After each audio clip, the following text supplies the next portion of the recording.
Tonight, we're uncovering the dark truth about the Hightowers. There are some interesting details to follow, but I'll keep everything gentle enough for sleep. Thank you to those of you who've been joining us consistently. If you're falling asleep with us tonight, let me know in the comments how many nights in a row you've been here. And if this is your first night, just comment night 1. Now back to the video. On Battle Isle, at the mouth of the Honeywine, there stands a fortress made from black stone so ancient that no certain history explains who first raised it. Before there was a high tower reaching into the sky, before Oldtown became a city of maesters, merchants and septons, this dark structure watched the whispering sound. The Hightowers claim roots reaching back to the dawn of days. Most believe they came from the first men, yet some maesters suggest something stranger, that their first ancestors were seafarers and traders who arrived from distant coasts before the first men ever entered Westeros. It is a small uncertainty, but an important one. The oldest house in Oldtown may have begun not in the green lands of Westeros, but upon the sea. Their black fortress has invited even deeper speculation. Its stone is said to resemble the strange fused buildings of Ashore by the Shadow, far across the world, and the sea stone chair of the Iron Islands. No proof binds these places together. Still, the resemblance leaves a quiet question beneath the family's history. What kind of people built in black stone, and what did they know that later men forgot? From this fortress, the early Hightowers ruled as petty kings. They commanded the river mouth, the harbour, and the ships that passed beneath their walls. Above the ancient stone, they built wooden beacon towers, one after another, each eventually lost to time. The fifth tower was different. Legend says, King Uthor of the High Tower called upon Bran the Builder, or perhaps Bran's son, to design a tower of stone. That tower gave the family its name, but it also gave them something more lasting than a crown. Height, visibility, authority over a city that was growing richer with every ship that entered its harbour. Other kings could claim fields, forests, and castles. The Hightowers controlled a meeting place between the land and the sea. When House Gardner rose in the Reach, Oldtown was not broken by conquest. The Hightowers joined the Gardners through marriage. It was a practical choice, and it became a habit of the family. Again and again, the Hightowers survived not by charging into battle first, but by recognizing where power was moving and placing themselves beside it. They did the same when the Andals came. While many old houses resisted the newcomers and their gods, the Hightowers accepted the faith of the Seven. They became patrons of the High Septon and raised the Starry Sept in Oldtown. In time, they stood beside two institutions that could shape almost every lord in Westeros: the Citadel, where maesters learned, and the Faith, where kings sought sacred approval. When Aegon the Conqueror arrived with dragons, Lord Manfred Hightower did not make Oldtown burn for pride. He yielded the city peacefully. The High Septon anointed Aegon as ruler of the Seven Kingdoms beneath the Hightower's gaze. It was another careful surrender that was not truly surrender at all. The dragons gained legitimacy. The Hightowers kept their city, their wealth, and their influence. But the family's darkest chapter came much later, when Otto Hightower served as Hand of the King. Otto understood courtly power with unusual patience. He did not need a crown for himself. He only needed the crown to rest upon the head of someone whose blood carried the name Hightower. After Queen Aemima died, Otto placed his daughter Alicent close to King Viserys I. Alicent became Viserys's queen and bore him sons, even though the king had already named his daughter Rhaenyra as heir. From that moment, the realm contained two futures. One was the king's declared choice. The other was the future Otto quietly cultivated inside the royal household. The division became visible when Alicent wore green at Rhaenyra's wedding feast. Her supporters became known as the Greens, while Rhaenyra's followers were called the Blacks. Yet the colours concealed something colder. This was not simply a quarrel between two women in a palace. It was a struggle over succession, inheritance, and the ancient Hightower instinct to place family security above all else. When Viserys died, Otto and the small council moved quickly. Rather than honoring Rhaenyra's claim, they crowned Alicent's son, Aegon II. The act began as a closed-door decision, but its consequences spread through every kingdom. Dragons fought dragons. Great houses chose sides. Families that had survived for centuries vanished in fire and blood. The Hightowers had helped place their blood upon the Iron Throne, but the price was a civil war that wounded the dynasty they had tried to command. In the years that followed, their influence diminished. They remained rich, powerful, and deeply rooted in Oldtown, yet they no longer stood so easily at the center of royal rule. And centuries later, Lord Leighton Hightower was said to remain high within the tower, surrounded by books and whispers of spells, while his daughter, the Mad Maid, kept her own strange watch over Oldtown. It is a fitting image for a family whose history begins in an ancient black fortress and rises into a tower that seems forever to be searching the horizon. The city below the tower has always been the true seat of Hightower power, not an army, not a crown, but a city of learning, of faith, of trade. Oldtown is the oldest great city in Westeros. It was old when the Andals came. It was old when Aegon the Conqueror forged the Seven Kingdoms. And through every age, the Hightowers have ruled from the shadow of their immense white tower. They did not rule through the strength of their swords. They ruled through a quiet, persistent mastery of influence. To cross the Hightowers was to lose the counsel of the Maesters. To anger them was to risk the disapproval of the Starry Sept. To ignore them was to forfeit the wealth of the richest port in the realm. They made Oldtown essential. By making themselves the indispensable heart of the city, they made themselves impossible to remove. This strategy allowed House Hightower to survive everything that the continent could throw at it. The wars of the First Men, the invasion of the Andals, the rise and fall of the kingdoms, the dragons of Aegon the Conqueror. They never needed to fight for their survival, because they were always already necessary to whoever held the power. They bent, but they never broke. They adapted, but they never vanished. Every ruler who tried to dominate them found themselves relying on them instead. This success leaves a question that hangs over their entire history. Did the Hightowers save the realm through their patient stability, or did they quietly poison it for the sake of their own power? Their city preserved the knowledge of the ages. Their treasury funded the Iron Throne. Their influence kept the faith strong. Yet every king who depended on them became a little less free. Is that stewardship, or is it a slow, comfortable captivity? The answer may lie in their darkest legacy. A succession crisis that turned dragons against dragons. The Dance of the Dragons was not simply a war between Targaryen heirs. It was a Hightower strategy, executed at the highest level. Otto Hightower had spent years placing his daughter beside the king, his grandson, in the line of succession. When the moment came, the Hightowers did not ask what was right. They asked what was safe for their blood. They chose a crown for their family over the declared will of the king. The result was fire. The dragons consumed each other. The realm was torn apart. The Hightowers survived the war they helped start. They returned to their tower with their city intact, their treasury full, their influence diminished but not destroyed. But the silence that settled over Oldtown after the dance was different from the silence that had come before. The Lord of the Tower grew reclusive, lost in old books and older whispers. The tower itself seemed to withdraw, its light still shining, but its gaze turned inward. A family that had never needed a crown now seemed to be waiting for a moment that had not yet arrived. Oldtown still rests in the shadow of the Hightower. The city thrives, the wealth flows, the maesters teach. But the question remains, did the Hightowers save the realm or poison it? The answer, like the family itself, waits in the quiet, patient and unresolved. And perhaps that is the most unsettling thing about them.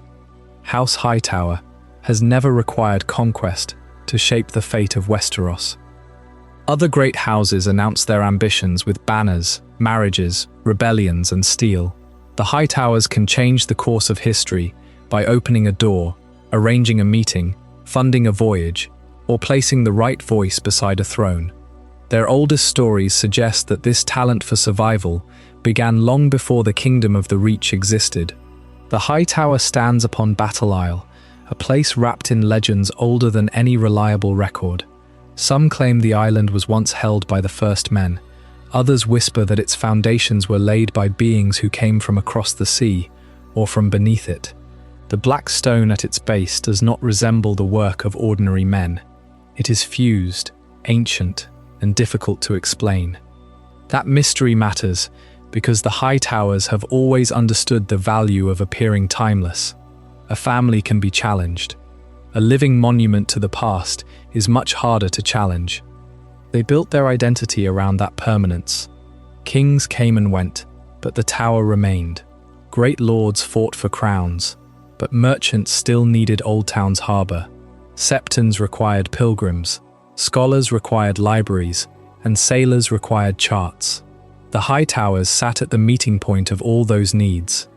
Their power was never merely inherited, it was maintained, carefully and continuously, by making the world outside their walls dependent on what existed within them. That is why their role in the dance was so revealing.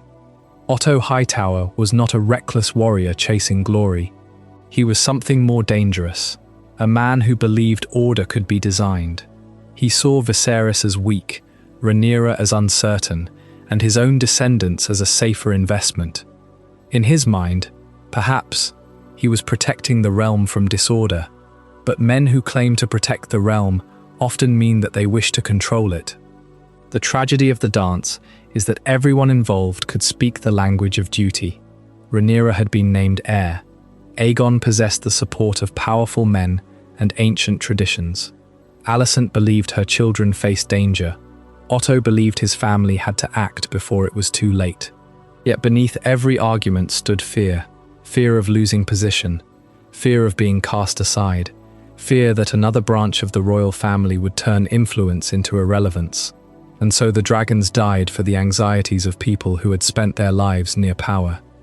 That is the cruel irony of House Hightower. They were among the few families wise enough to understand what dragons could do to a kingdom. But knowledge did not make them cautious enough. It made them confident enough to gamble. Afterward, the realm endured, but it was changed.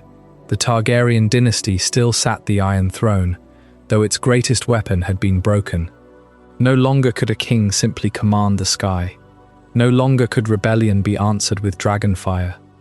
The power of the crown became more fragile, more human, and more vulnerable to the same networks of wealth, faith, and counsel that Oldtown had cultivated for centuries. Perhaps the Hightowers understood that outcome better than anyone.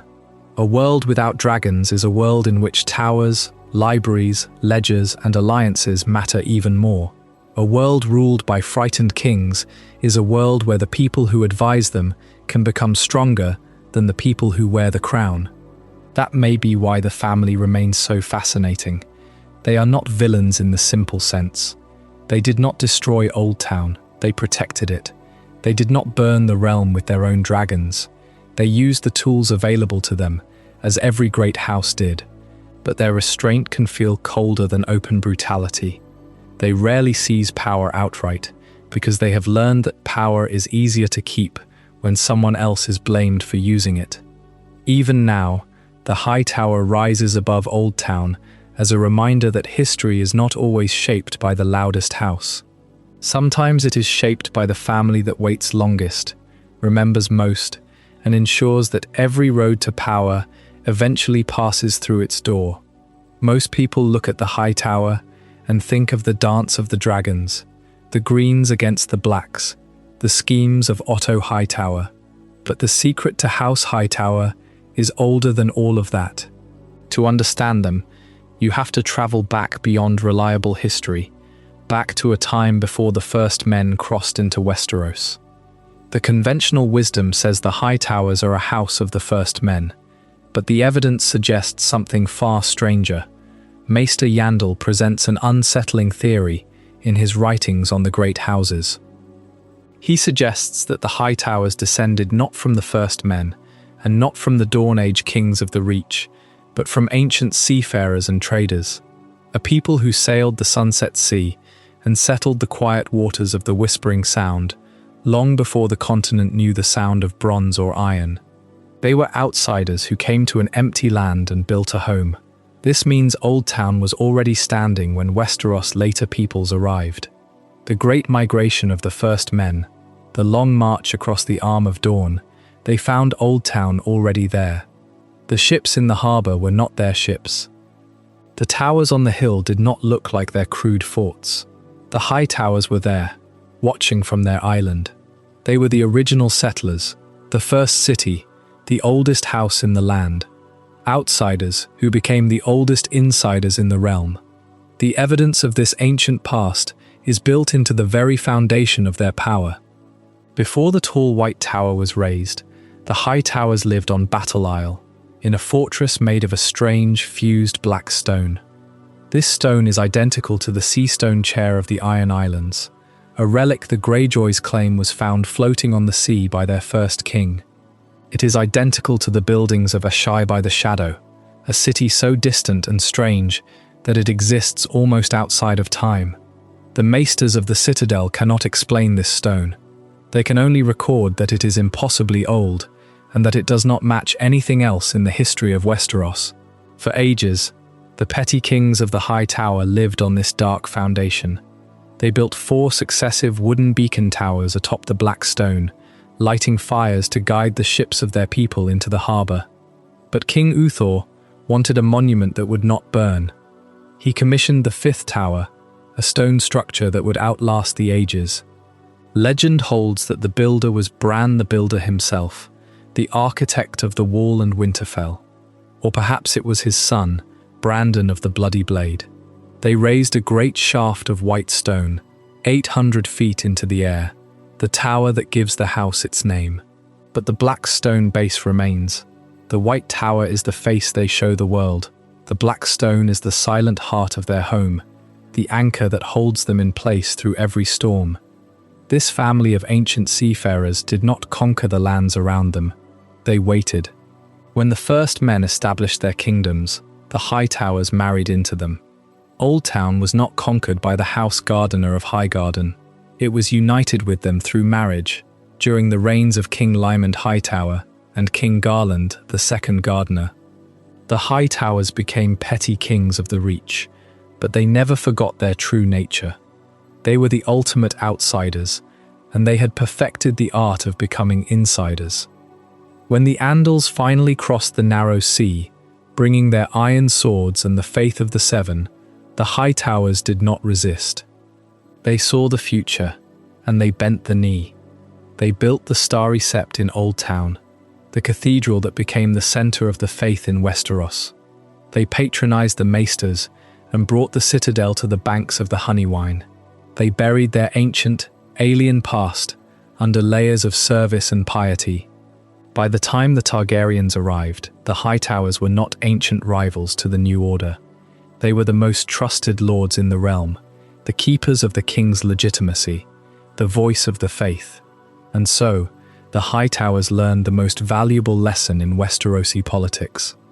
To survive, you must let the world forget what you truly are. The black stone sits beneath the white tower. The seafarers became lords. The lords became patrons of the faith. They wrapped themselves in the robes of the realm so tightly that no one looked for the strange stone underneath. The ancient seafarers of the Whispering Sound became the pillars of the 7 kingdoms, and their story was rewritten as a story of steadfast service. But the black stone of Battle Isle remains, a relic of the time before the dawn, waiting quietly for those who remember to look closely. That hidden history matters because the Hightowers have never truly been a simple noble house. Their strength was never only their gold, their fleets, or the height of their tower. Their strength was memory. They understood that power changes its clothes.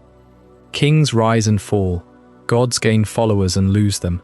Conquerors arrive with fire and leave behind graves. But Oldtown endures. The harbour remains open. The beacon still burns. Perhaps that is the real meaning of the High Tower.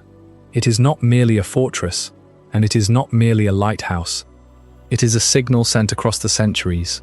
It tells every new ruler who sees it that Oldtown was here before them and will likely remain after them. Beneath its shining walls lies the proof that the past is deeper, stranger, and far less settled than the histories written by maesters would have anyone believe. Beneath the base of the Hightower, deep below the waterline of the Honeywine, lies a fortress that predates the tower itself.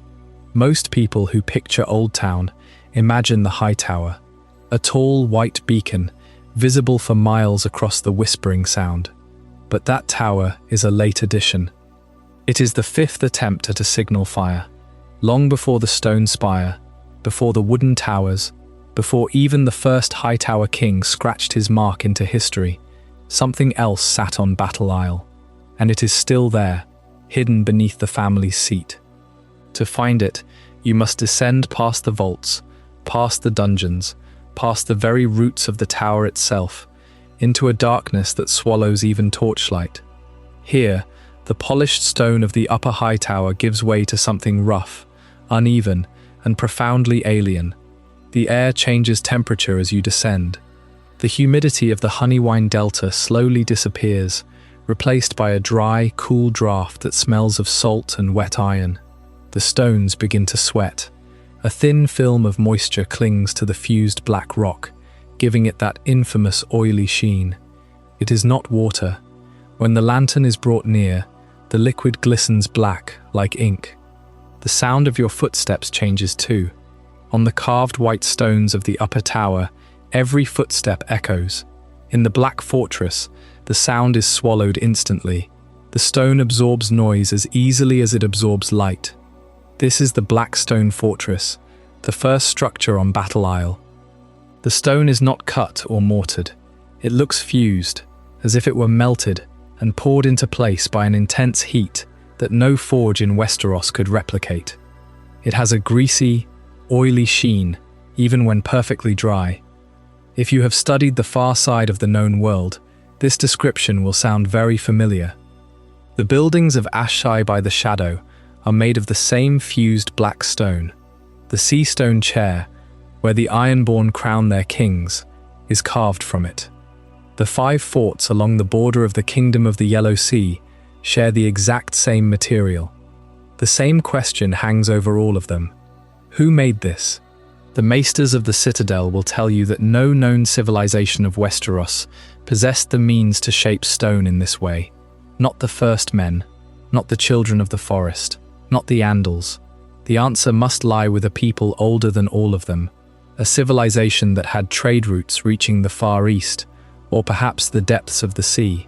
There is a theory among a few maesters that this stone is not native to Westeros at all, that it was brought across the sea, or pulled from the depths, in an age so distant that even the ocean floor has changed. The construction matches no known school of masonry. The angles are slightly wrong. The corridors do not run straight. They twist and spiral in ways that feel intentional, as if the fortress was designed to lead a visitor into a specific state of mind.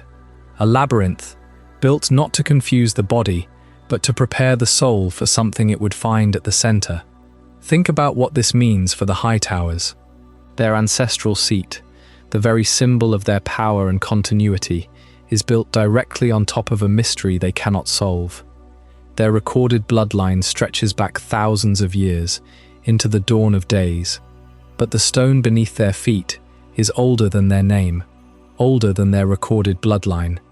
It forces a difficult question onto their history. Did the first Hightowers build their fortress on this spot because they understood what the Black Stone was, or did they simply find it, recognize it as a position of power, and claim it for themselves? Either way, the family's story is wrapped around an older one. They are the caretakers of a secret they did not create. The Hightower is a mask for the Black Stone. The mystery of the Black Stone is a direct challenge to the history of Westeros. The maesters date the arrival of the first men to about 12,000 years ago, but there is no record in any of their histories of a civilization that could fuse stone like this. The children of the forest carved faces into weirwood trees. The giants built with rough-hewn rock. The The first men built with wood and earth and thatch. None of them created fused black stone. This means that whoever built the fortress on Battle Isle did so in a time that is not recorded in the archives of the Citadel. The Hightowers, who sit at the very heart of the Citadel's power, whose members have served as archmaesters, built their home on a relic of a forgotten age. It is a subtle but profound irony. The family most associated with knowledge, and the maesters guards a secret that the maesters cannot explain. If the Hightowers arrived as seafarers, as the older theories suggest, perhaps they did not build the fortress. Perhaps they found it, a stronghold of dark stone, abandoned on an island in the Honeywine.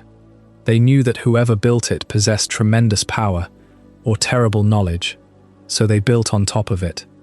They claimed the solidity of the foundation for their own dynasty. The fortress became their seat, the seat became a tower, the tower became a legend. But the foundation never changes. It has watched centuries of Hightowers come and go, just as it once watched the builders who first shaped its stones. The family's age gives them legitimacy, but the black stone beneath them suggests that their legitimacy is borrowed. They are not the true lords of this place. They are tenants in a house built by gods, or monsters, and they have spent 10,000 years trying to forget the landlord's name. What stands at the center of Battle Isle, beneath the high tower, is an enigma. Legends whisper of a race of deep ones, creatures from the sunset sea who raised cities of black stone in a forgotten age. The squishers of the lonely light, the merlings of the sea. Some maesters believe these builders are the origin of the fused stone technique. If the high towers descend from seafarers who encountered these builders, or who were among them, their entire identity is shaped by a connection to the dark depths half the world has deliberately forgotten.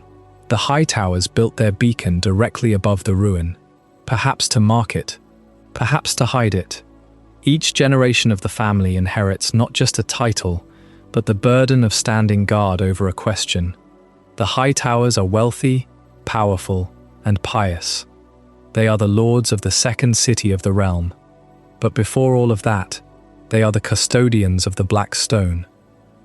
And the stone remembers what the world has forgotten. To understand the high towers, one must understand the strange weight of this inheritance. They rule from a monument to a time before identity, before honor, before the houses of Westeros existed. They are not merely an old family. They are a family that exists on top of an older story. The tower is their legacy. The stone is their foundation.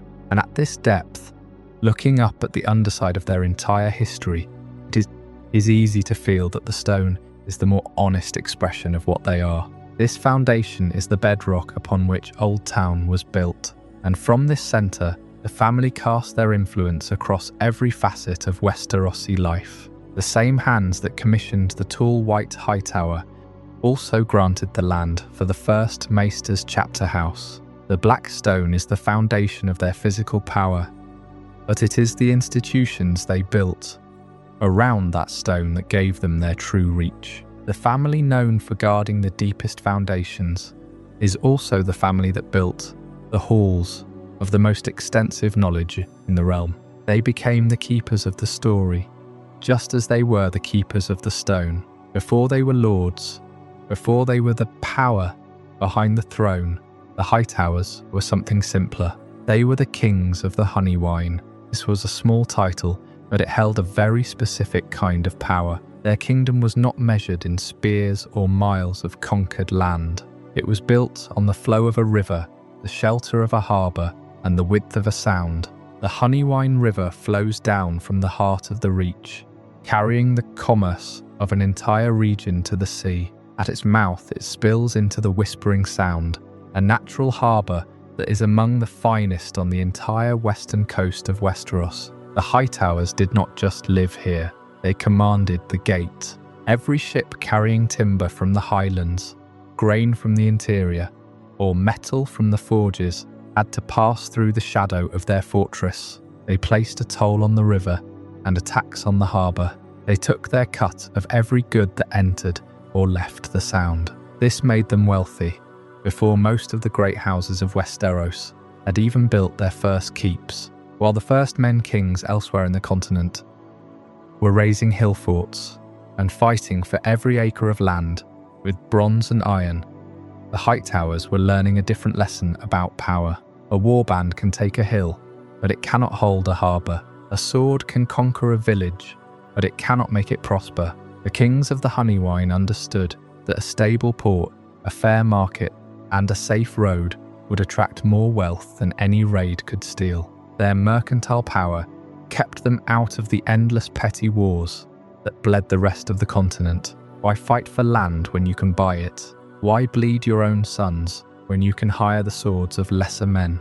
This became a deliberate strategy. Command the roads, and the goods will flow. Command the ships, and the world comes to you. Command the priests, and the people listen. Command the knowledge, and the future is yours. The Hightowers did not need to rule the entire reach by the sword.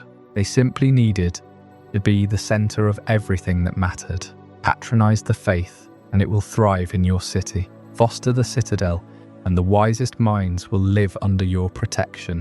When you control the faith, the information, and the economy of a realm, the swords come later. They come to you, bending the knee, or you have the gold to buy their loyalty. This strategy allowed them to survive the rise of the Kingdom of the Reach without a single battle. When the Gardeners of Highgarden swept across the south, they did not conquer Oldtown. They could not afford to disrupt the engine of their own prosperity. Instead, the two houses were joined through marriage. The petty king of the Honeywine became the great lord of Oldtown, but he kept his city, his harbour, his faith, and his knowledge. He was a vassal in name alone. This pattern held for thousands of years. When the Andals crossed the sea with their steel and their seven-pointed star, the other kingdoms of the Reach fought and bled to resist them. The Hightowers simply opened their gates. They welcomed the new faith, built the Starry Sept, and placed themselves at the very heart of the religious order that now covered the continent. They did not resist the tide of history. They became it. Their patience and their wealth made Oldtown the greatest city in Westeros. It made them the indispensable power behind every throne. They had mastered the art of ruling without fighting. But this strategy was about to face its greatest challenge. The dragons of House Targaryen had come to conquer the continent. They did not care about trade routes or harbours. They cared about fire and blood. And for the first time in their long history, the Hightowers had to decide if their ancient model of patient prosperity could survive a world that was about to be burned clean by war. The answer came not with defiance, but with calculation. Lord Manfred Hightower watched as the old order collapsed around him. King Mern marched with the greatest host the Reach had ever raised, only to see that host consumed in dragonfire on the field of fire. In a single day, the power of Highgarden was broken. Against such a force, Oldtown's walls, ships, and accumulated gold meant very little. Yet the Hightowers did not throw their city into a hopeless war. The High Septon himself counselled peace. Oldtown opened its gates to Aegon Targaryen, and Manfred Hightower bent the knee. In return, the Conqueror confirmed the Hightowers in their lands, their titles, and their immense privileges. The city was spared. Its harbour remained open. Its markets continued to trade. Its septs continued to ring with prayer. This was not weakness. It was the oldest Hightower strategy, proven once again. When the world changes, survive the change. When a new power rises, make yourself useful to it. Aegon could burn castles, but he still needed ships, merchants, scribes, septons and men who understood how to govern a realm larger than any kingdom he had conquered. Oldtown possessed all of these things, and so, beneath the rule of the Iron Throne, the Hightowers became richer still. King's Landing might be the seat of royal power, but Oldtown remained the seat of learning, faith and trade. The Citadel trained the maesters who carried ravens, healed the wounded, advised the lords, and preserved the records of the realm. The faith shaped the beliefs of millions. The harbour brought wealth from the summer sea, the narrow sea, and lands far beyond Westeros. The Hightowers had lost their crown long ago. They had surrendered the appearance of independence, but in exchange, they had gained something far more durable: influence that no king could easily destroy. The kings of the Honeywine grew wealthy from the river trade, but wealth alone does not build a lasting dynasty. The first Hightower kings understood this truth as clearly as any lord who ever lived. They looked out from the black stone fortress on Battle Isle and knew that if they wanted the world to remember their name, they had to reach for the sky. And so the story of the house becomes the story of the towers that burned away. The legend of the 4 wooden towers is perhaps the truest story of the Hightowers. They raised the first beacon from the tall pines of the river valley. Fire consumed it. The second they built taller and stronger, a proud column of wood against the blue. A great storm from the sunset sea threw it down. The third tower stood for decades, a testament to their determination, until the salt air and the damp returned it to the earth, and the fourth tower was struck by lightning. It burned away in a single night, the flames reflected in the dark waters of the Whispering Sound. But the Hightowers did not surrender to the elements. Every time the structure fell, they dragged new timber up the slopes of Battle Isle and began again.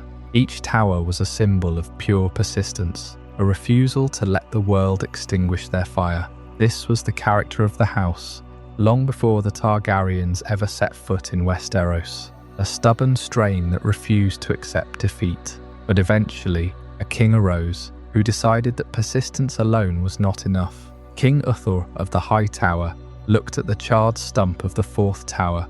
He looked at the ashes scattered by the wind. He made a decision that would define his bloodline forever. He was determined to create something that could not easily fall, not a fire that could be extinguished, not a spire of wood that could be shattered by the sea. He wanted permanence. He wanted stone.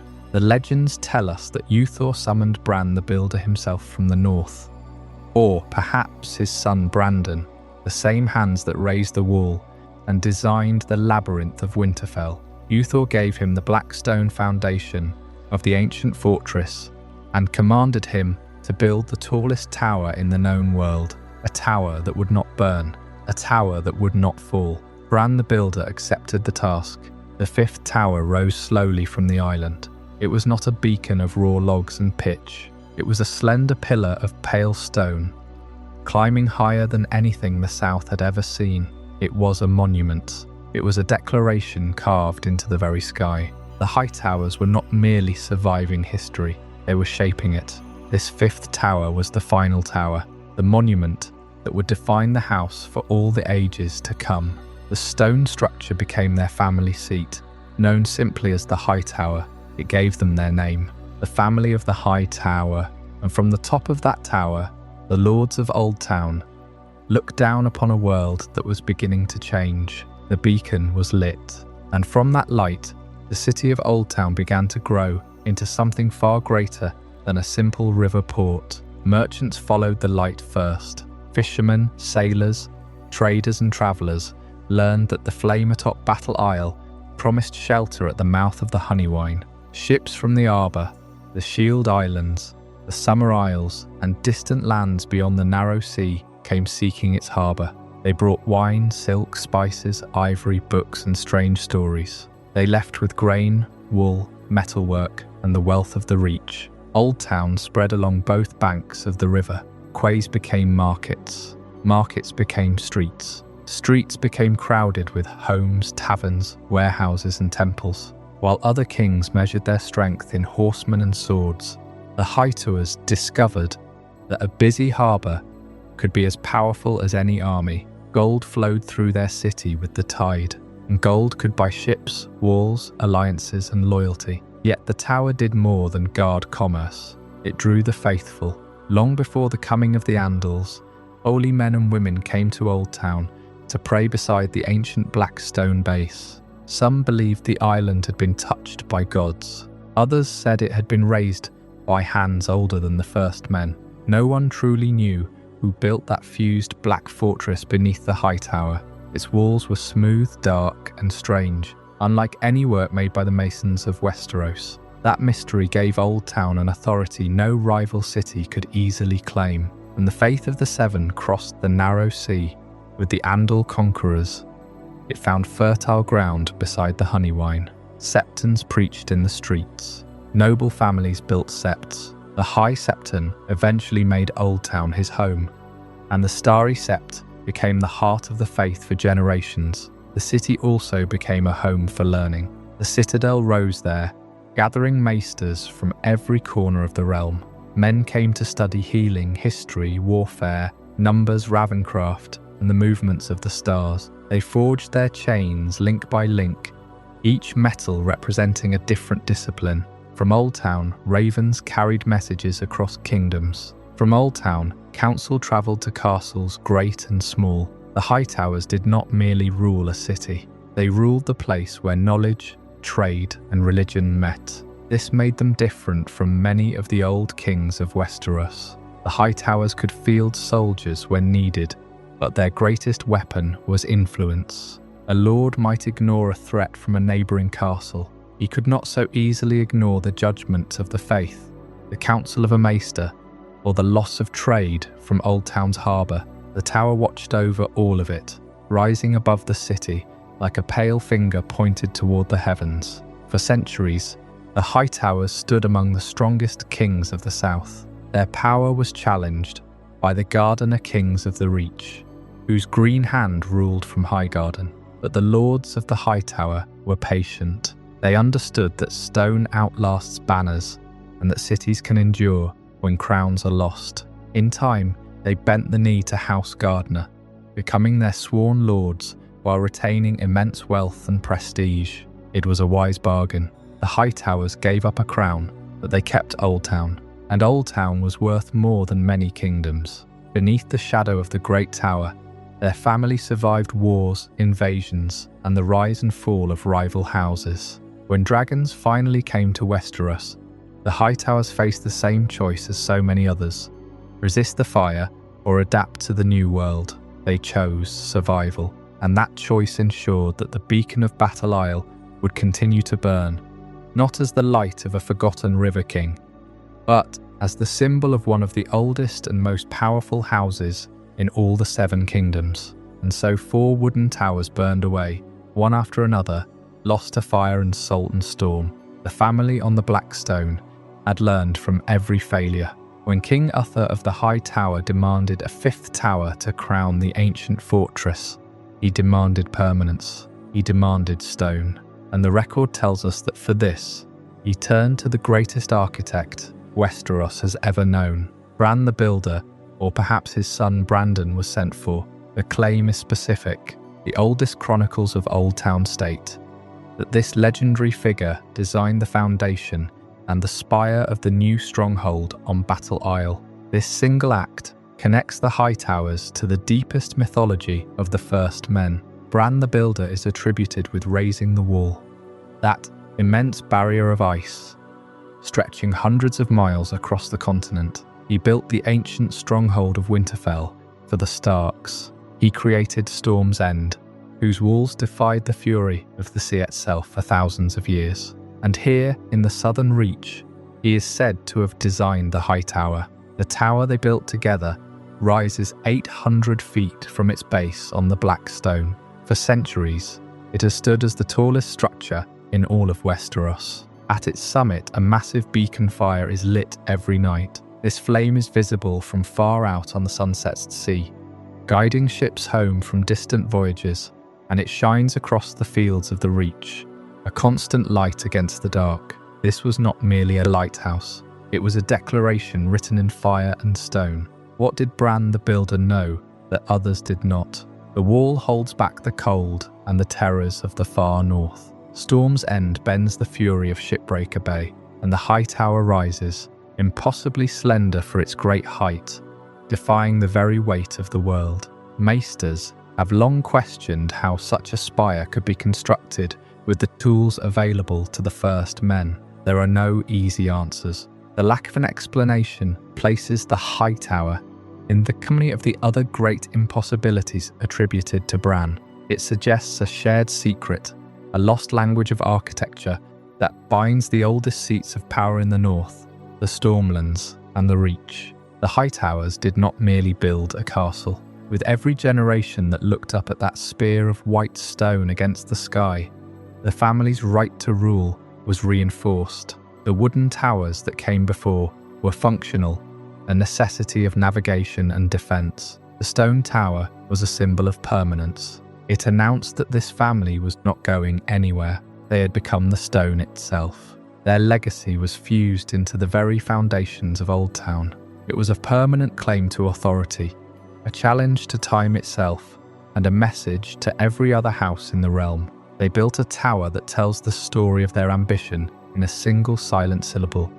We are here, and we will remain. So on that island of oily black stone, beneath the shadow of Bran, the builder's impossible tower, a city grew, a city of faith, of commerce, and of knowledge. But the tower was just the crown. The power held by the lords of the Hightower was rooted in what they could see from the top, and the lines of influence that stretched out from the spire itself. From this vantage point, across the centuries, they could watch the world change and decide how best to remain untouched by it. The highest point in the Reach was not a seat of war, but a throne of perspective, a place to watch the currents of history flow past and wait. Below them lay Oldtown, older than nearly every kingdom that would one day rise and fall around it. Its quays crowded the mouths of the Honeywine.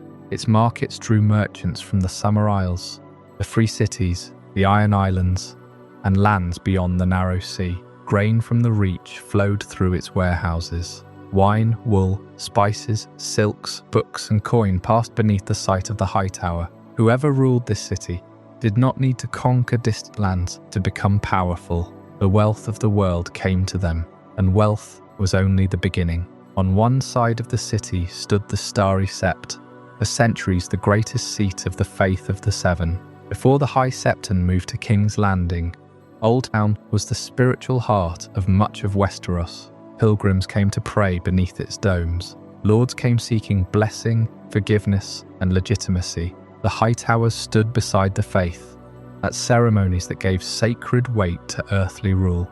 A family with the favour of the Septons possessed something more durable than an army. They possessed the language of duty, order, and divine approval. On the other side stood the Citadel. Within its halls, maesters studied the stars, the seasons, healing, history, ravenscraft, and the hidden workings of the world. Every great castle in Westeros would eventually look to Oldtown for counsel. A maester at a lord's side was trained beneath the shadow of the Hightower.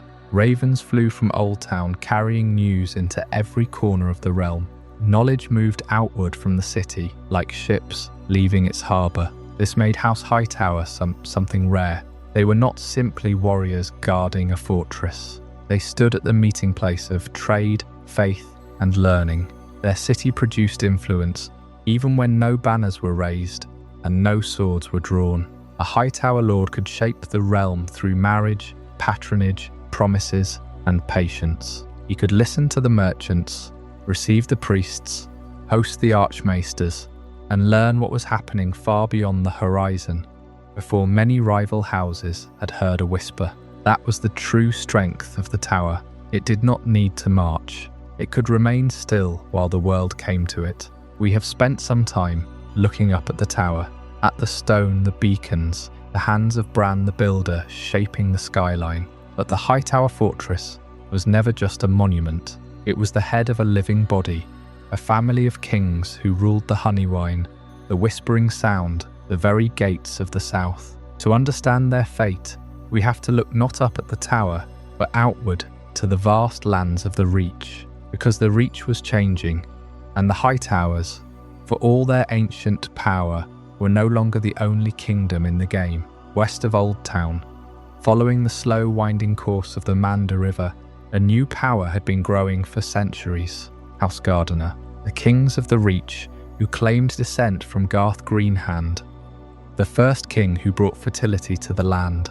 Whether the legend was true mattered less than the momentum it created.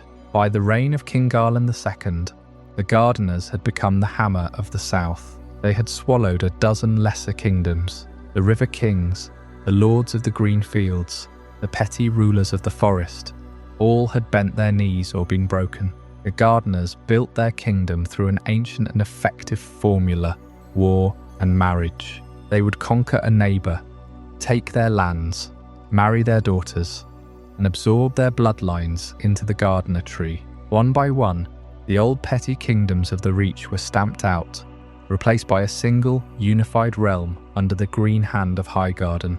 And then, the Gardener armies looked west, toward Oldtown.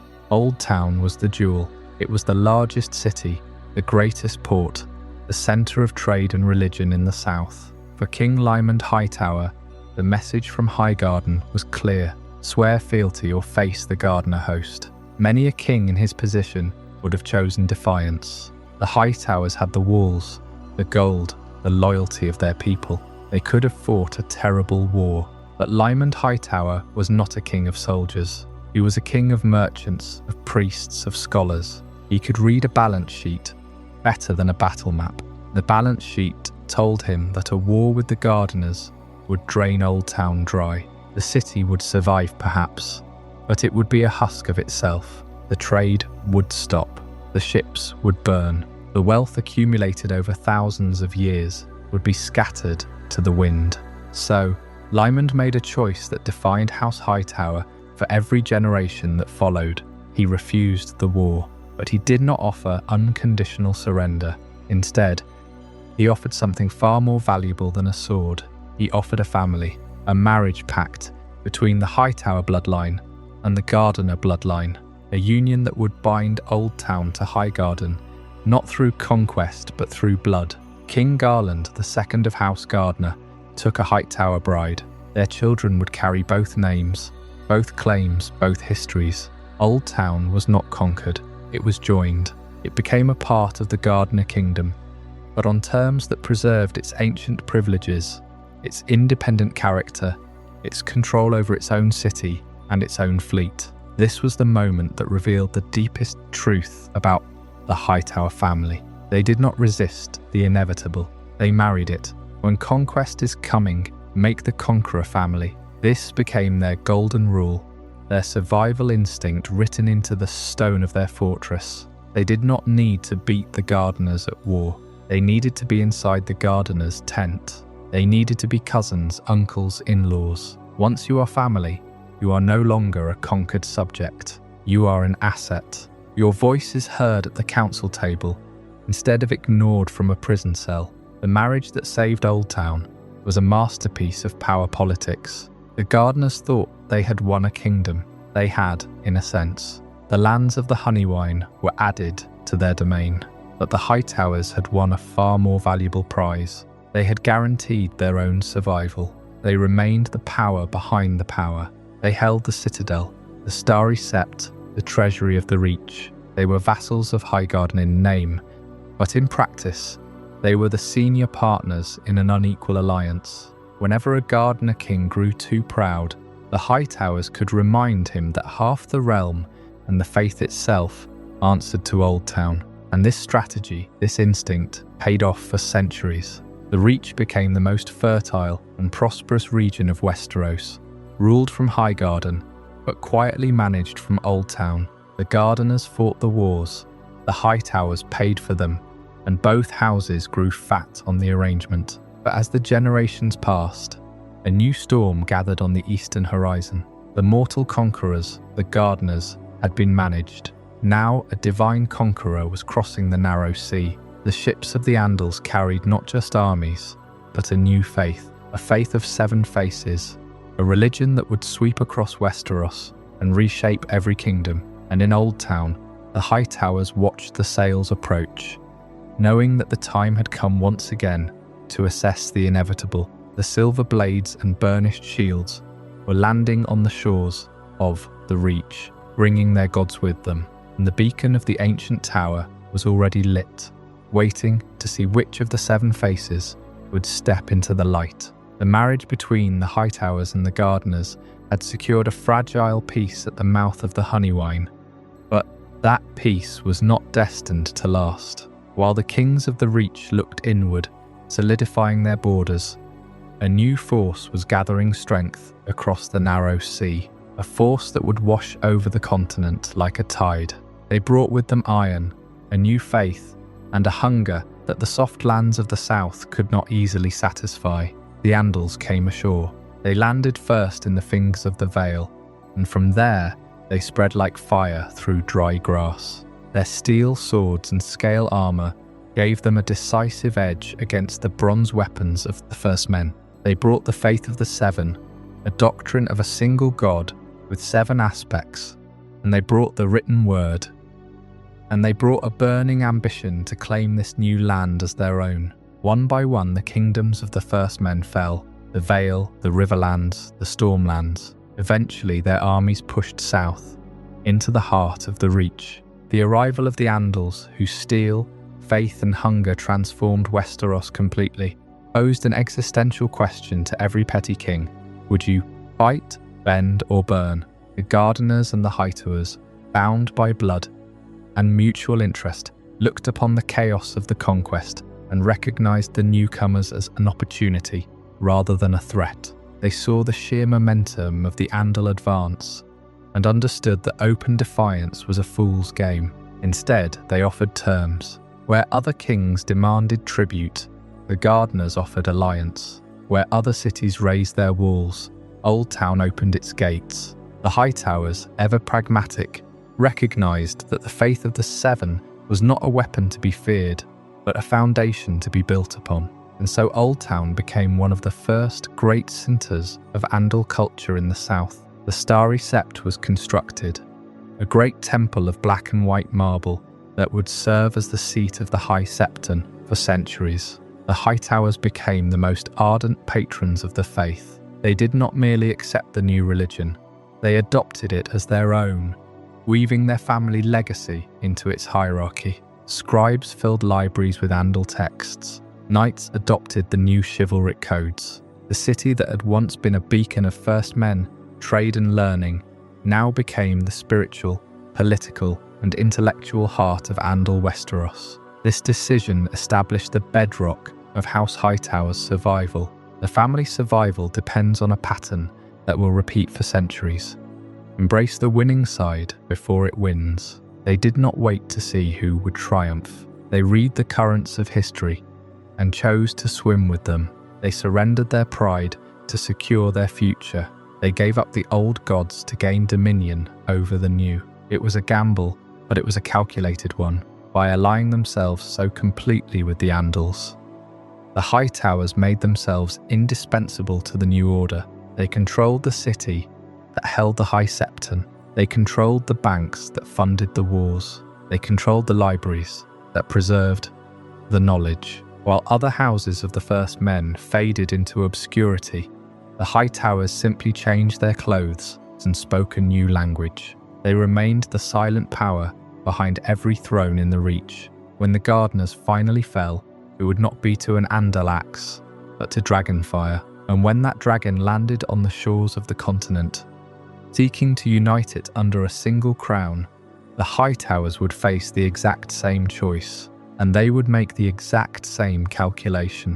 When Aegon Targaryen crossed the narrow sea with his sisters and his dragons, the lords of Oldtown understood at once that the age of petty kings was ending. The Gardeners called their banners, confident in the wealth and strength of the Reach. Yet the Hightowers watched events with colder eyes. They had seen conquerors before. They knew that the greatest danger was not defeat, but choosing the wrong moment to resist. Lord Manfred Hightower sought the counsel of the High Septon, whose word carried as much weight in Oldtown as any king's command. Within the Starry Sept, the High Septon prayed for guidance, and when he emerged, he did not call for war. He spoke of dragons, of doom, and of the will of the Seven.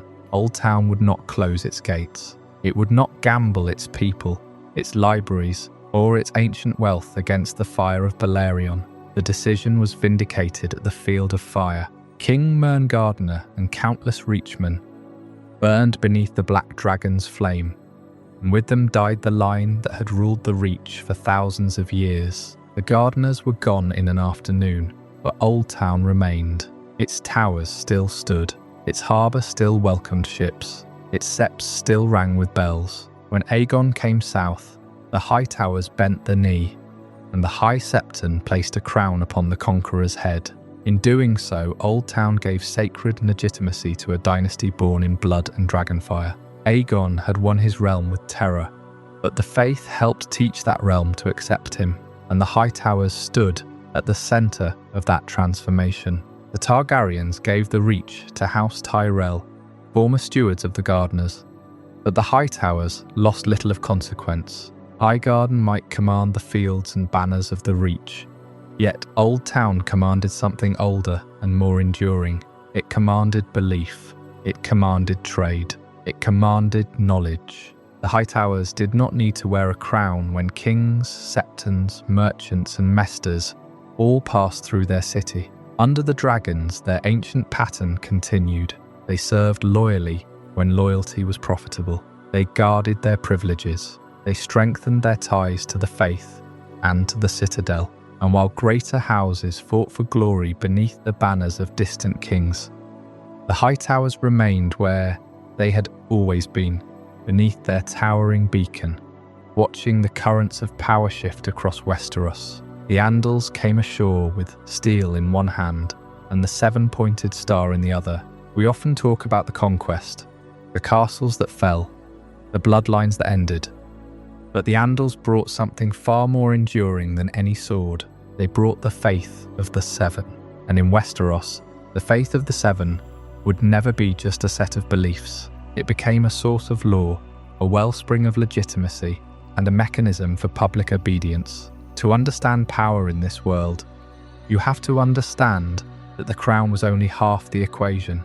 A king without the blessing of the faith was just a man with a sharp sword. A king with the blessing of the faith was anointed by the gods themselves. The laws of the realm were entangled with the laws of the faith. Marriage, succession, justice, all of it passed through the hands of the septons and scepters. To control the faith was to control the very fabric of society, and the Hightowers understood this long before almost anyone else. They saw that the new religion was not a threat to their ancient house, it was a weapon. When the Andals arrived, the Gardeners and Hightowers chose adaptation over resistance. They married into Andal families, adopted their customs, and most importantly, they took the faith of the Seven as their own. But the Hightowers did more than simply convert.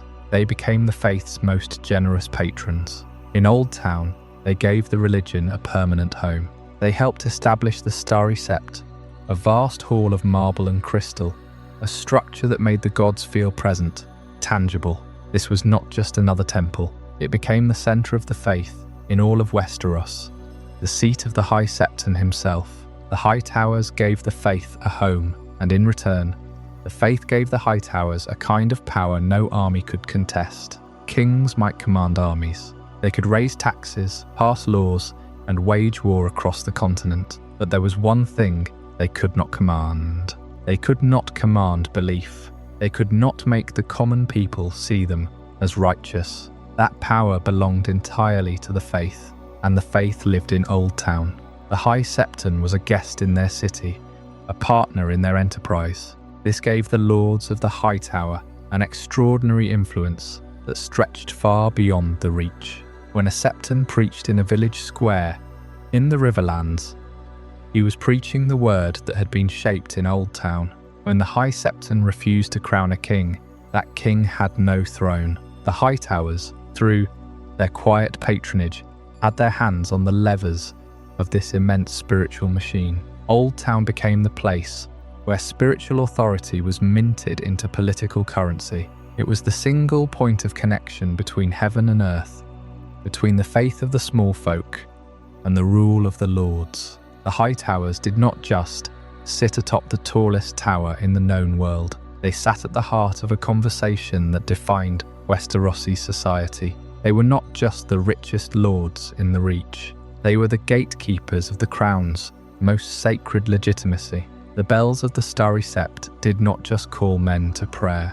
They reminded every lord and every peasant that the power of Oldtown was not a power of steel. It was a power of faith, and faith was the strongest chain of all. This partnership between the Hightowers and the faith of the Seven was the foundation upon which their future power would rest. Oldtown was already a city of trade, of knowledge, of history. Now it was a city of faith. The voice of the High Septon coming from the Starry Sept, the anointing of kings, the blessing of wars. The Hightowers had mastered the art of ruling not just through force, but through belief. They had turned the city into a fortress of faith, and they had turned faith into the most effective weapon a house could ever wield. And in the centuries to come, that weapon would be aimed directly at the Iron Throne. When the Targaryens came with their dragons, they discovered that conquest could win a kingdom, but it could not erase the old powers that held that kingdom together. Aegon understood this. He did not try to destroy the faith, he sought its blessing.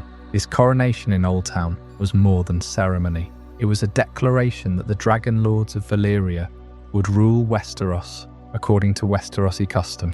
The High Septon anointed him, and the faith gave a foreign conqueror the sacred language of a rightful king. For the Hightowers, this was another victory without a battle. The new dynasty might sit in King's Landing, but its legitimacy had been confirmed beneath the domes of the Starry Sept. The dragons had made Aegon powerful. Oldtown had made him acceptable, yet acceptance was never the same as obedience. The Targaryens practiced customs the faith could not easily tolerate. They married brother to sister, following the ancient traditions of Valyria. To the Septons, this was an abomination. To the kings of House Targaryen, it was essential. Their blood, they believed, was different. Their line had to remain pure, and so began a struggle that would define the relationship between crown and faith for generations. The faith could bless a king, but it could also condemn him. Its followers were everywhere. They filled the streets, the villages, the markets, and the halls of power. When the faith militant rose against the Targaryens, even dragons could not solve the problem cleanly. A dragon can burn an army. It cannot burn an idea without turning the whole realm against itself. The eventual peace made during the reign of Jaehaerys, the conciliator, changed the balance of power. But it did not erase the old connection between Oldtown and the faith. The High Septon would later move his seat to King's Landing, placing the centre of worship closer to the throne. Even then, Oldtown remained the faith's spiritual cradle. The Starry Sept was still sacred ground. The Hightowers were still its oldest friends, its protectors, and its greatest patrons. This mattered enormously when the question of succession returned to tear the Targaryen family apart. During the Dance of the Dragons, Oldtown did not stand apart from the conflict. It chose a side. The Hightowers supported Aegon II, and their support was not merely familial. It was political, religious, and deeply rooted in their vision of order. A male heir crowned with the approval of powerful lords and the institutions of the realm was easier to defend than a woman whose claim challenged old assumptions about inheritance. By then, the faith no longer possessed the independent military power it once had, but its influence remained woven into every expectation of Westerosi life. The Hightowers understood how to use that influence. They did not need to command every sword. They only needed to shape the story people told themselves about who had the right to rule. So the faith of the Seven was firmly established in Oldtown, its highest seat resting in the Starry Sept, under the watchful eye of the Hightowers. But faith was only one side of the Hightowers' quiet strength. The other side was built upon a different kind of devotion, the devotion to knowledge. Let us enter the Citadel, where maesters are trained and ravens carry information across Westeros. This is not a castle of swords and shields, but of books and chains. The walls of the Citadel hold the accumulated wisdom of millennia. Here, boys from across the realm come to forge their chains of many metals, each link representing a mastery of a different subject. History, astronomy, medicine, and ravenry. It is the closest thing Westeros has to a university, a library, and a vast network of eyes and ears rolled into one. This control of learning gave the Hightowers a profound and quiet influence over history, medicine, records, and counsel. Every great lord relies on a maester.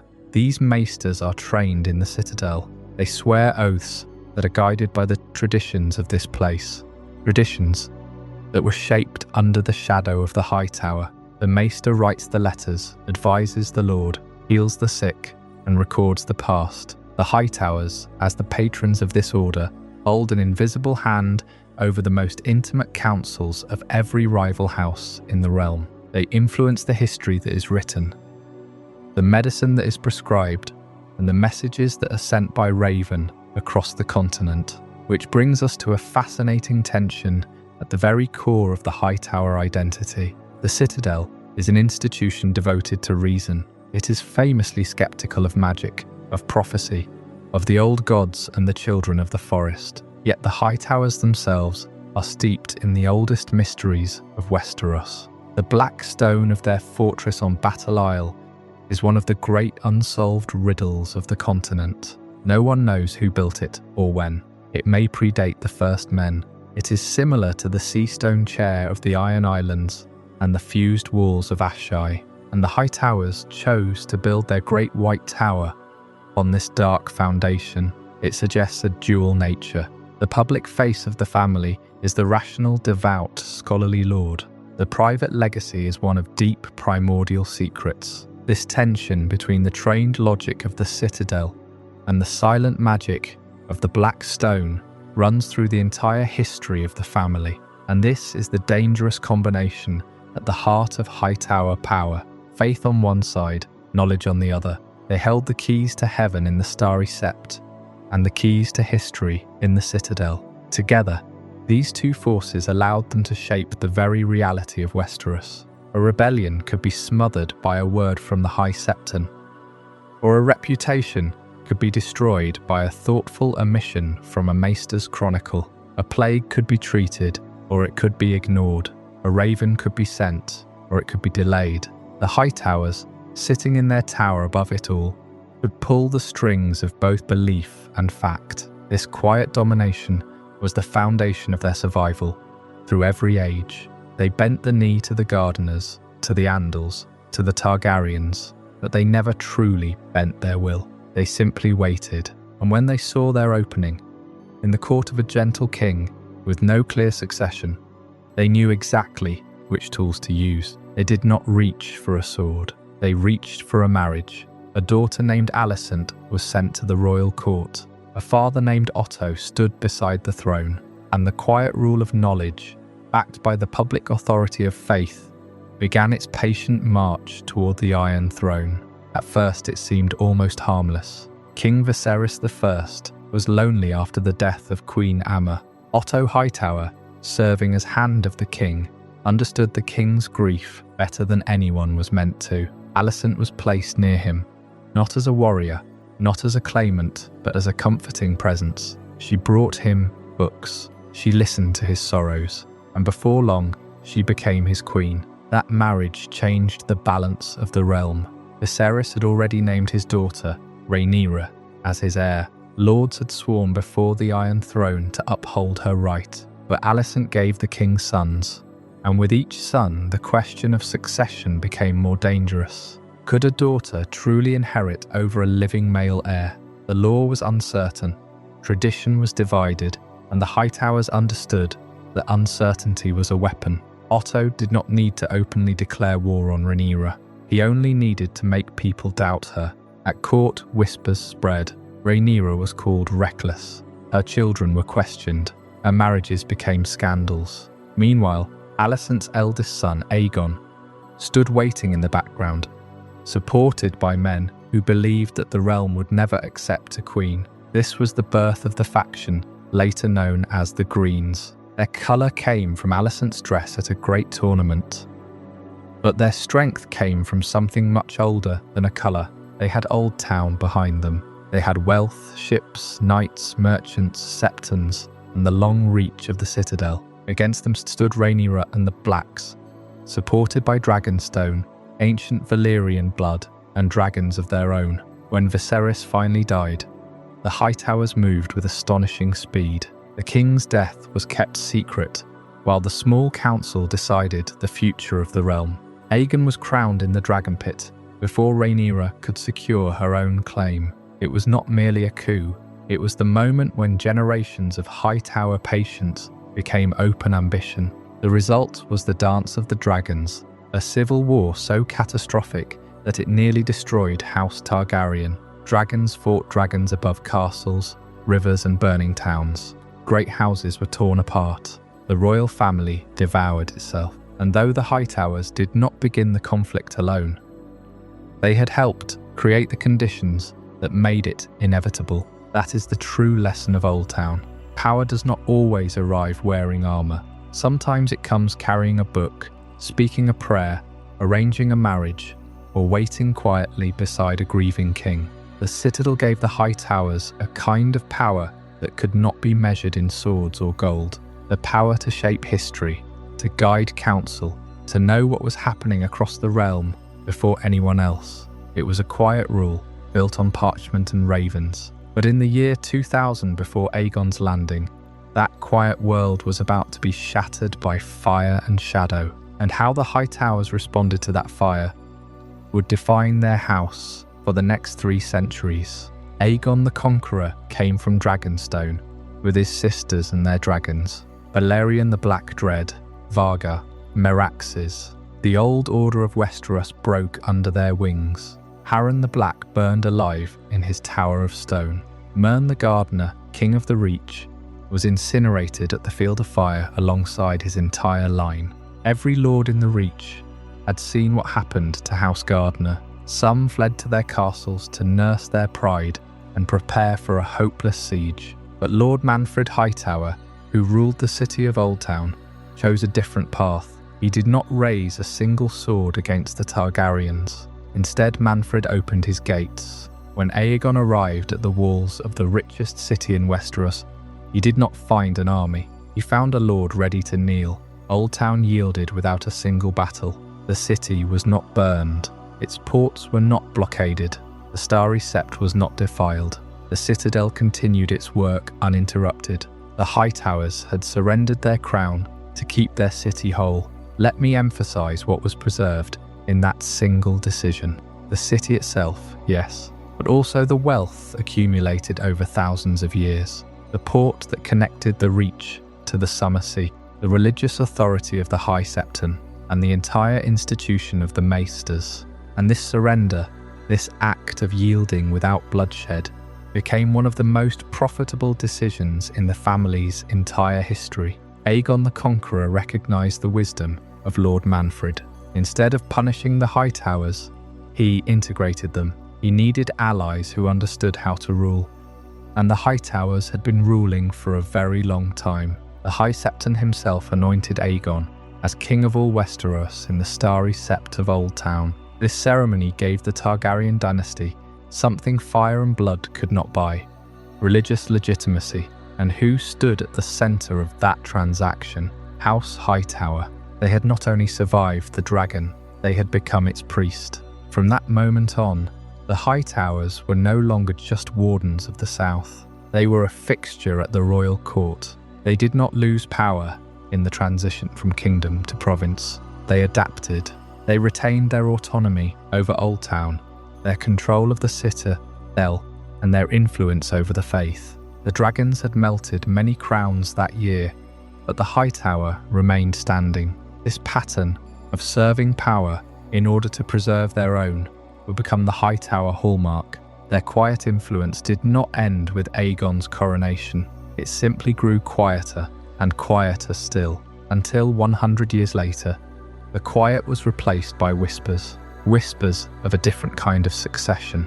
Whispers that would eventually split the house of the dragon itself. Those whispers began in the reign of King Viserys I. By then, House Hightower had placed one of its own at the very heart of royal government. Sir Otto Hightower served as Hand of the King, first to Jaehaerys I and then to Viserys. The Hand was not merely an advisor. He managed the kingdom, commanded the king's household, received petitions, shaped policy, and controlled access to the throne. For a house whose strength had always depended on quiet influence, it was the perfect position. Otto understood the value of proximity. He also understood that kings were mortal, dragons were dangerous, and succession could turn every marriage into a battlefield. When Queen Rhaenyra Answers died, leaving Viserys without a living son, Otto saw an opening that would change the fate of his family. He sent his daughter, Alicent Hightower, to comfort the grieving king. Alicent was young, intelligent, composed, and raised to understand the expectations of court. She knew how to listen. She knew when to speak. More importantly, she came from a family that had spent centuries studying the machinery of power. In time, Viserys married her. The daughter of the Hand became Queen of the Seven Kingdoms. For House Hightower, it was an extraordinary ascent. They had once been kings in all but name. Now their blood sat beside the Iron Throne itself. But there was a problem. Viserys already had an heir, his daughter, Princess Rhaenyra Targaryen. The king had named Rhaenyra his successor after the death of his first wife. Lords across the realm swore solemn oaths to defend her claim. Yet after Alicent gave Viserys sons, those old oaths became inconvenient to men who believed a male heir should come before a female one. The question was no longer simply who had the stronger legal claim. It was who had the stronger allies, the stronger dragons, and the stronger will to take the crown. Otto Hightower believed the answer should be Alicent's eldest son, Aegon, not because the realm was certain to accept him, but because the Hightowers could help make it accept him. Around the Queen formed a faction of courtiers, knights, lords and servants, who came to be known as the Greens. Their rivals, those who defended Rhaenyra, became the Blacks. At first, the conflict lived behind closed doors. It was present in every feast, every marriage negotiation, every council meeting, and every carefully chosen insult. The royal family smiled for the court, while resentment hardened beneath the surface. Alicent and Rhaenyra had once been close, but friendship could not survive when each woman represented a different future for the dynasty. Then King Viserys died. The moment the king drew his last breath, the Hightowers moved with the speed of people who had prepared for this moment for years. His death was kept secret while the Green Council met in the Red Keep. Messages were sent, gates were guarded, loyal servants were rewarded, and doubtful ones were removed.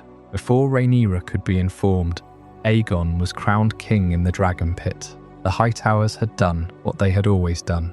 They had protected their position by attaching themselves to power, but this time there was no peaceful surrender, no careful accommodation, no opening of gates to preserve Oldtown. This time, they were gambling the future of the realm on their own blood, and the price of that gamble would be paid in dragons. Before we dive deeper into this incredible journey, I'm curious.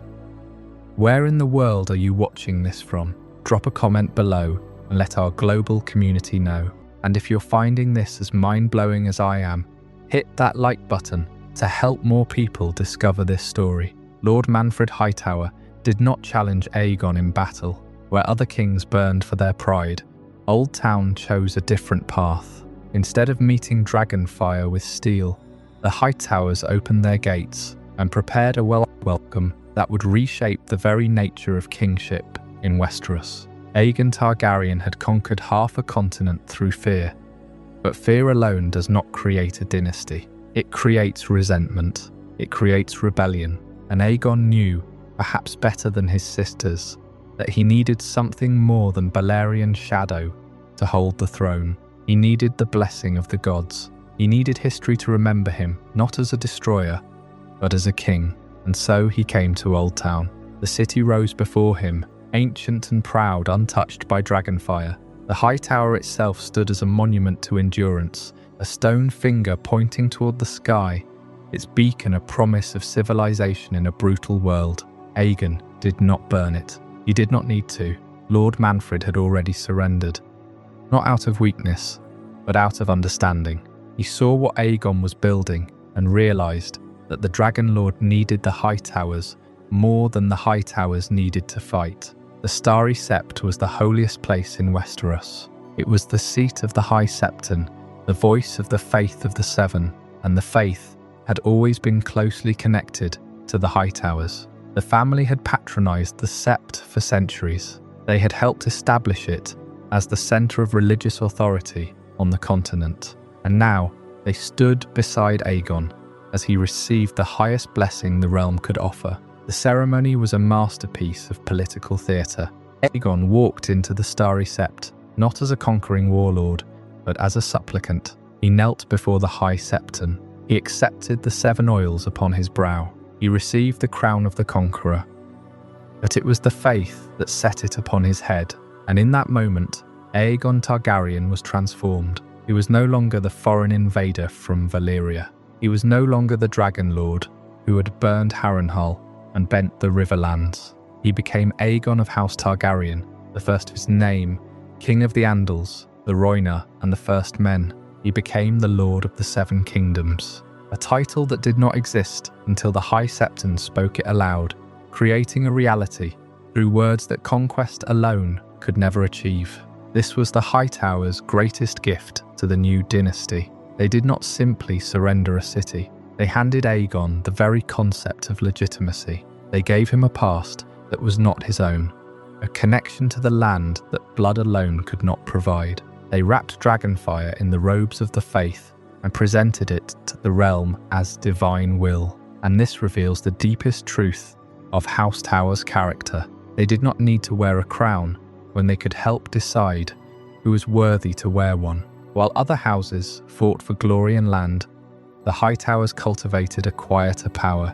They controlled the Citadel, where masters were trained and history was written. They influenced the Starry Sept, where gods were invoked and kings were made.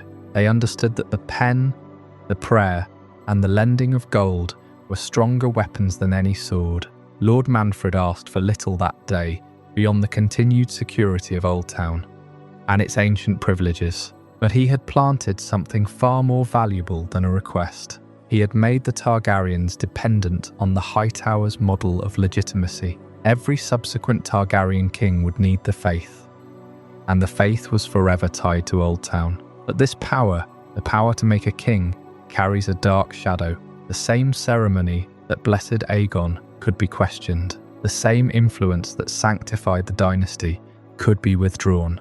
The Hightowers had built the gate through which every king must pass, and a gate can be closed as easily as it can be opened. The makers of legitimacy are also its masters, and masters who give legitimacy can, if their interests shift, decide that a different candidate is more worthy. For now, the alliance was sealed. Aegon flew away from Oldtown with a crown that carried more weight than any dragon could provide.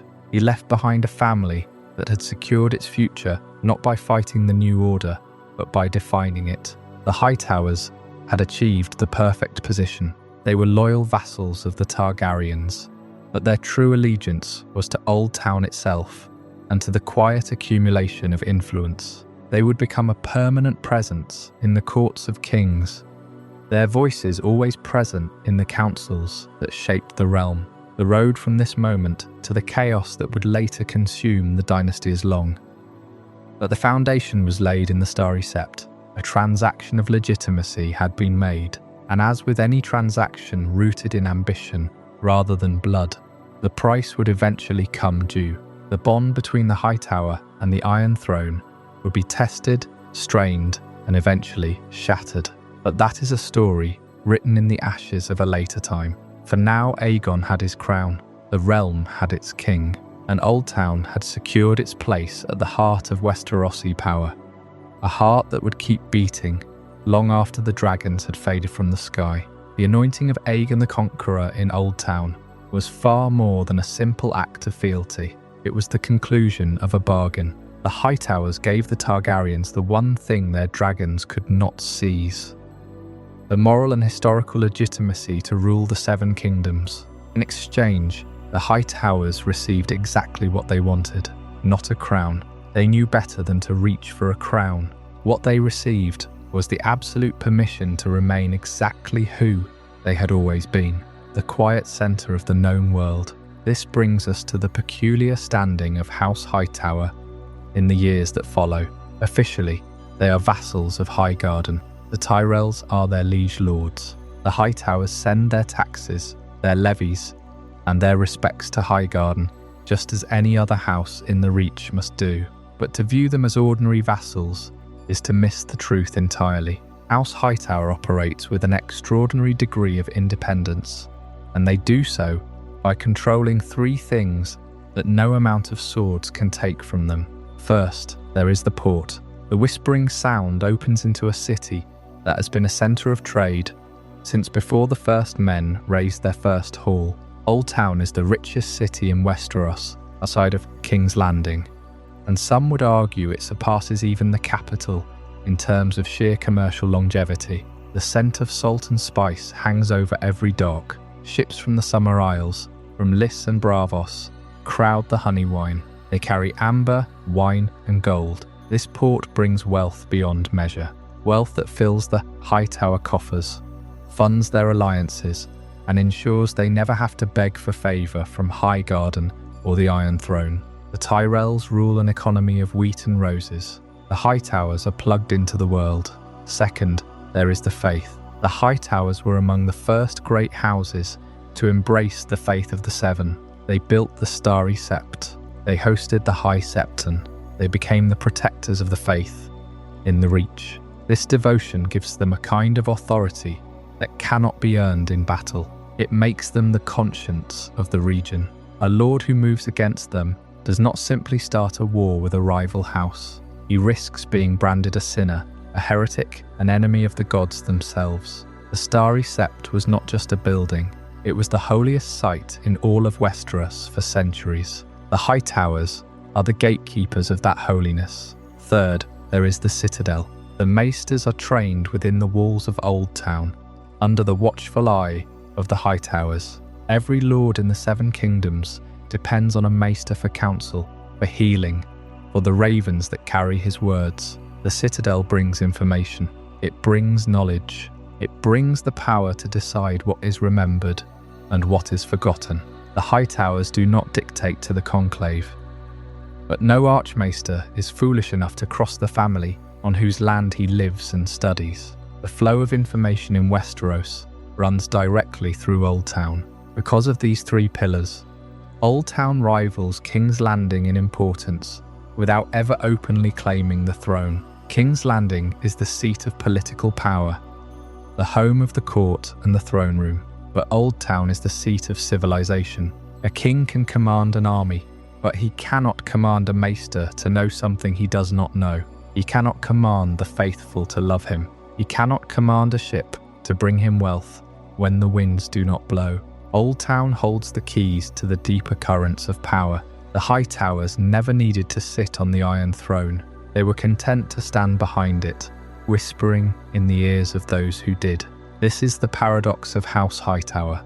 On the surface, they are perfectly subordinate. They kneel when Highgarden commands. They send their sons to court. They host the Lords of the Reach in their grand city. They are the model of a loyal vassal house. But in practice, they are indispensable. The Tyrells could not rule the Reach without Oldtown's trade. The faith could not function without Oldtown's gold. The realm could not function without the Citadel's ravens. House Hightower holds the reins of power without ever letting anyone see them hold them. They are the shadow that supports the substance. A vassal who can decide your succession by finding or losing a document. A vassal whose maester advises you, whose tax collectors fund you, whose faith absolves you. This is not the relationship of a lord to a liege. It is a silent partnership. The Tyrells hold the title. The Hightowers hold the weight. For centuries, this strategy of quiet influence served them flawlessly. They were the weavers of the fabric of the realm, the silent partners in the rule of the Seven Kingdoms. But history has a way of punishing those who hide their strength too well. When the dance of the dragons erupted, the Hightowers finally stepped into the light. Otto Hightower claimed the throne for his grandson. The quiet whisperers suddenly became the loudest voices in the room, and the realm realized, perhaps for the first time, just how much of its machinery was owned by a single family. The war that followed was fought with dragons, but it was started by the unraveling of a centuries-old secret. The Hightowers had shown their hand, and once a hidden power is seen, it can never truly hide again. The very mechanism that had made them strong, the invisible grip on the faith, the trade, and the knowledge of the realm, had been exposed. This revealing of their hand would set the stage for everything that followed: the slow withdrawal, the retreat into the tower, the long silence of a house that had spoken too loudly. The Hightowers held Oldtown. They held the faith. They held the Citadel. But for all their ancient wealth and independent power, the highest rung of the ladder remained just out of reach. They were not kings. They were not princes. They were bound by oath to Highgarden, and their voice at court depended entirely on who they chose to send into the world. And in the late years of King Jaehaerys I, the man they sent was Otto Hightower. Otto was not born to rule Oldtown. He was a second son. His elder brother, Lord Leighton, inherited the tower, the city, the wealth, the ancient seat of their power. For Otto, there was no castle to command, no bannerman to call his own. There was only the world beyond the Honeywine, and the need to make his own place in it. For the second son of a house as powerful as the Hightowers, the path of royal service was the natural one. It led to a chain of office, a post at court, a seat at a king's table. Otto took that path, and he walked it with a discipline that bordered on obsession. He entered the service of the old king, Jaehaerys I, in the final decades of that long and storied reign. It was here that Otto learned the game. He watched a king manage a sprawling and fractious family, navigating feuds and ambitions that could tear a dynasty apart. He saw the Great Council of 101 AC, where the lords of Westeros debated the merits of blood and precedent. They set aside strict primogeniture and chose Viserys over Lyonor Velaryon. Otto took careful note of how power was transferred, how legitimacy was manufactured, and how easily a succession crisis could be shaped by the right words spoken in the right ears. He understood that succession was not a law of nature. It was a contest of wills, and the will of the king could be guided by the steady hand of a loyal servant. He filed these lessons away, knowing that one day they might be needed. When Viserys I took the Iron Throne, Otto was already there, polished, patient, a fixture of the Red Keep that no one questioned. His advice was always measured. His demeanour was always controlled. He did not shout. He did not threaten. He simply waited, and he became indispensable. He became the king's trusted hand. But his trust was a currency he spent only when it served a purpose beyond the crown itself. Otto understood something that many lords never grasp. Power in King's Landing is not brute force. It is not the size of your army or the weight of your gold. It is proximity. It is access. It is information. It is being the first person the king sees in the morning and the last person he sees at night. Otto was relentlessly aware that every hour spent advising the king, every quiet word spoken in the king's ear, was an investment in his house's future. He did not see the royal family as a family. He saw them as a ladder. And this is where Otto's true nature reveals itself. He did not serve the Targaryens out of loyalty. He served them because they were the highest rung. Every move he made was calculated to lift House Hightower closer to the Iron Throne. When Queen Aemma Arryn died in childbirth, Otto saw the opening. When the king grieved, Otto offered comfort. When the king needed a new wife, Otto offered his daughter, Alicent, not out of love, not out of duty, but out of a cold, patient calculation. Alicent was a piece on his board. He filled the small council with men who shared his vision. Grand Maester Mellos, Lord Commander Harold Westerling, men of reputation, but men whose reputation was tied to Otto's success. He cultivated the image of a diligent, selfless servant. He wrote the letters. He recorded the minutes. He controlled the flow of information. And when a raven arrived from Oldtown, bearing the seal of his brother, the Lord of the Hightower, it was a reminder that he was never acting alone. He was the arm of a family reaching for a throne. In his time as Hand, Otto also managed the king's most difficult brother, Daemon Targaryen.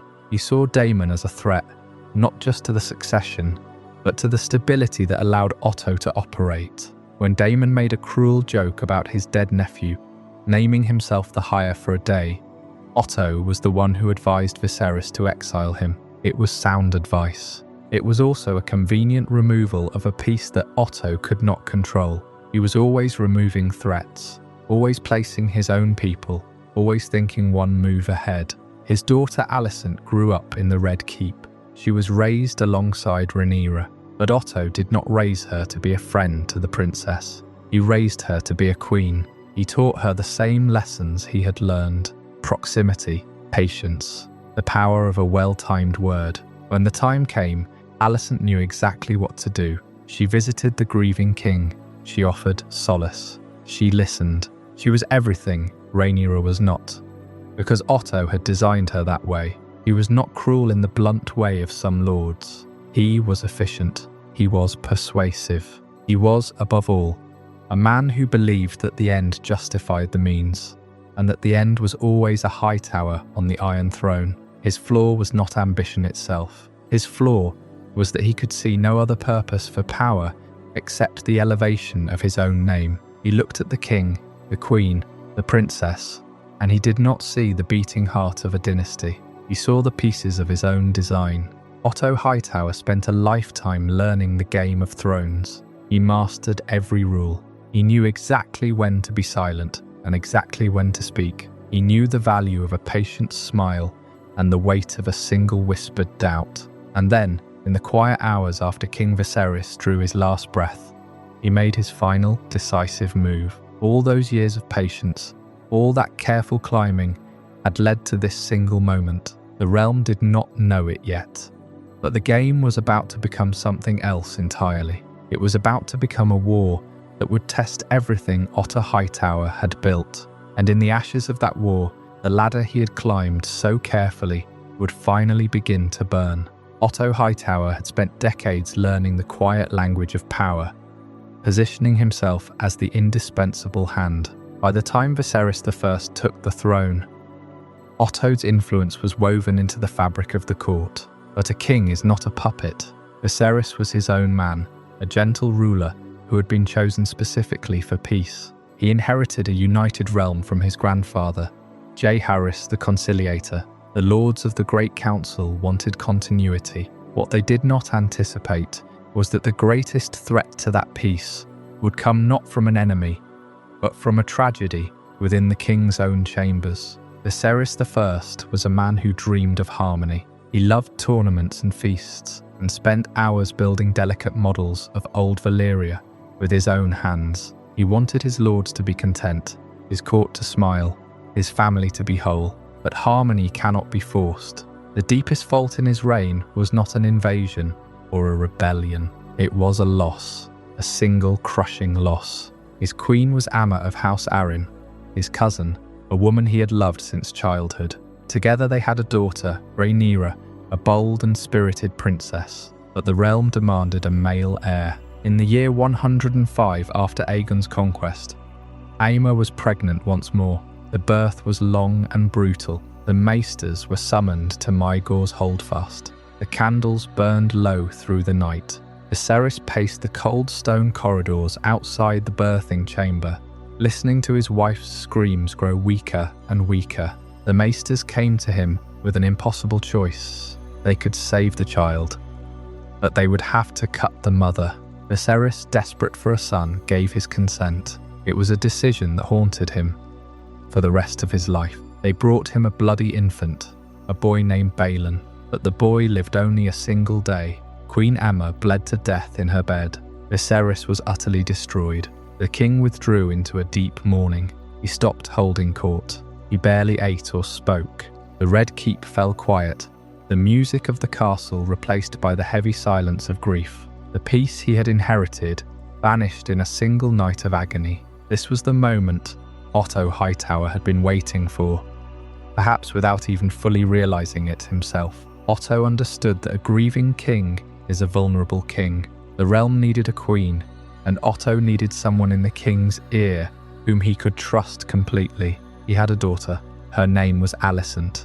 She was young, only 17, but she had been raised in the Red Keep, trained in the faith by the Septons, educated by the masters of Oldtown.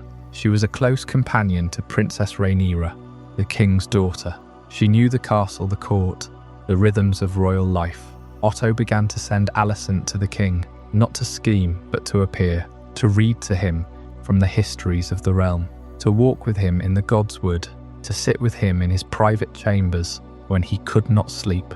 She was gentle and graceful, devoted to the faith, and she filled the silence that Amma had left behind. The king grew dependent on her presence. Whether this was a calculated political plot from the very first moment, or simply a father seizing an opportunity as it arose, cannot be proven beyond doubt, but the outcome is undeniable.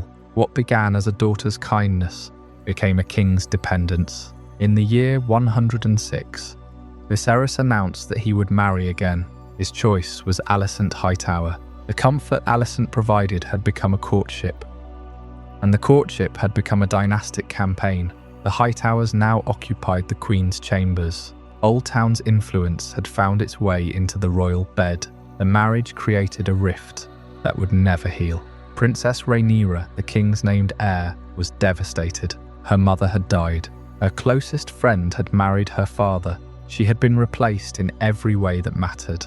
Rhaenyra and Alicent would never trust each other again.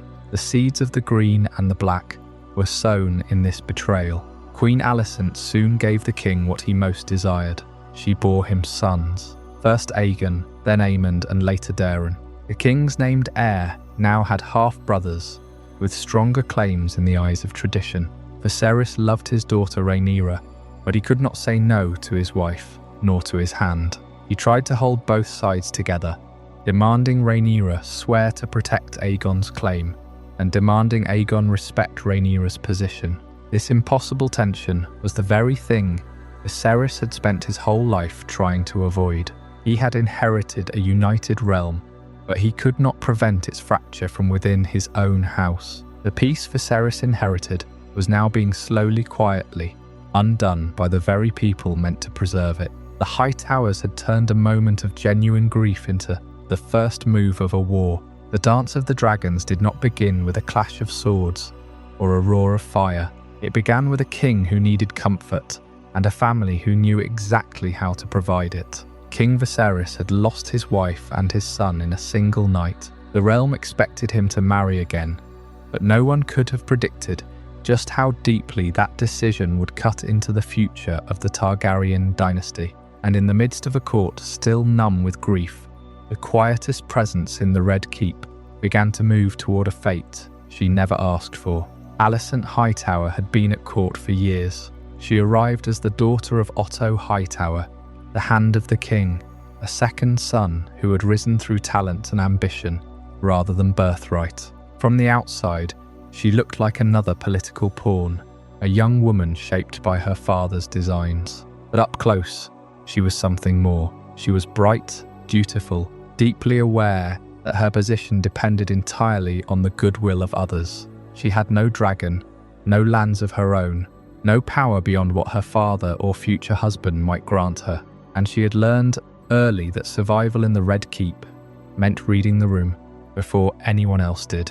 In those first years after Queen Aemma's death, the Red Keep was a house of shadows. Viserys retreated into his grief, neglecting the details of rule. The small council governed in his name, and Otto Hightower grew more influential by the day. But the king needed comfort, and comfort often comes from those closest at hand. It was Alicent who began visiting him in his chambers, bringing books, sitting with him in silence, offering the kind of steady presence that a grieving man craves. Some say Otto encouraged these visits. Others believe they began naturally, born of Alicent's genuine compassion.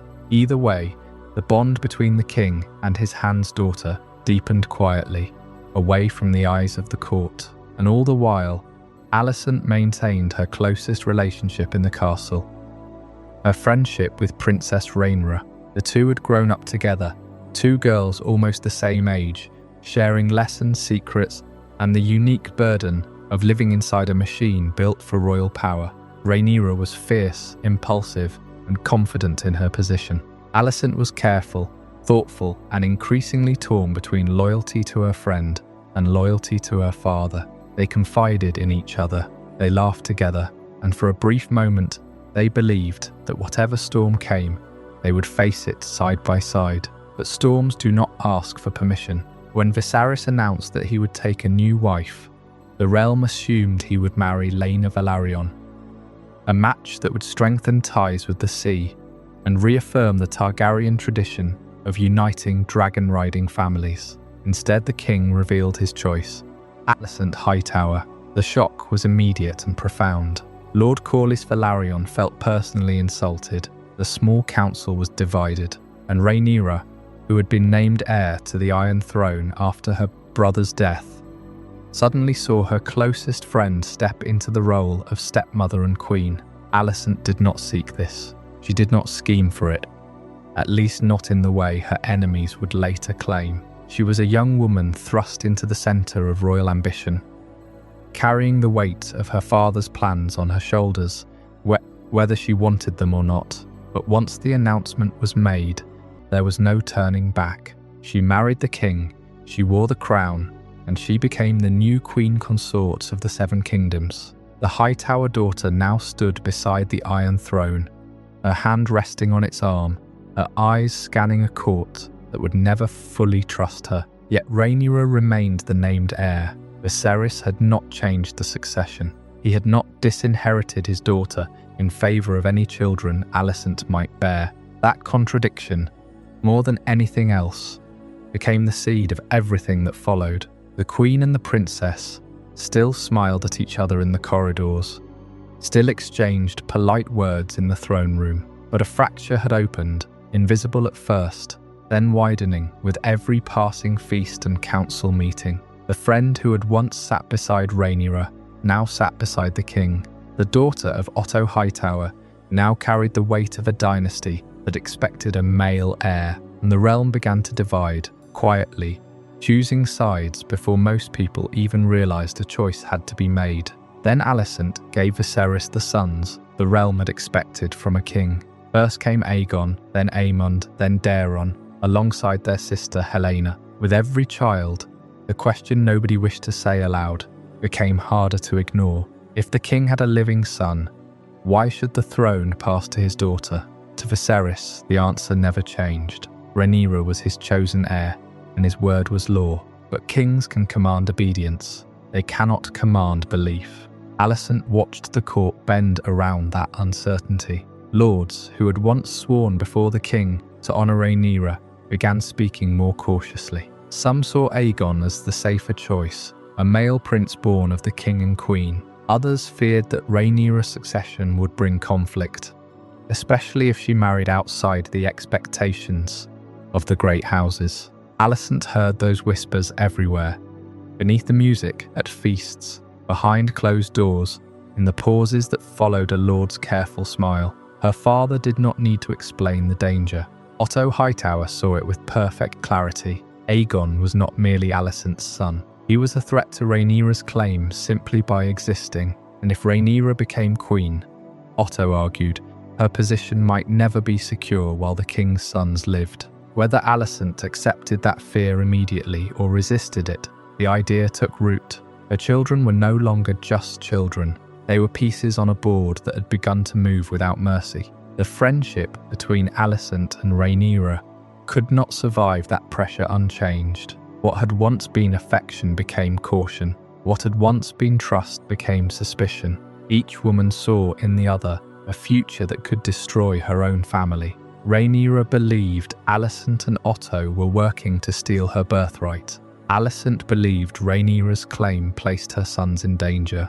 Neither could step away. Neither could truly forgive. The Red Keep is a place of stone and shadow, built for dragons and kings. But in the reign of Viserys I, the most dangerous forces in the castle were not swords or scales. They were silences, a greeting left too short, an invitation deliberately forgotten, a conversation that stopped the moment a particular figure entered the room. This was the language of the court, as it quietly divided itself between Rhaenyra Targaryen, the king's chosen successor, and Queen Alicent Hightower, the mother of the king's sons. Rhaenyra had been presented to the realm as heir in a grand ceremony at the age of 8. Lords from every corner of the Seven Kingdoms had bent the knee and sworn their oaths. They had placed their hands on holy texts and ancient weirwood stumps and promised to defend her right. But a promise made in a king's hall is not a promise kept in the king's absence.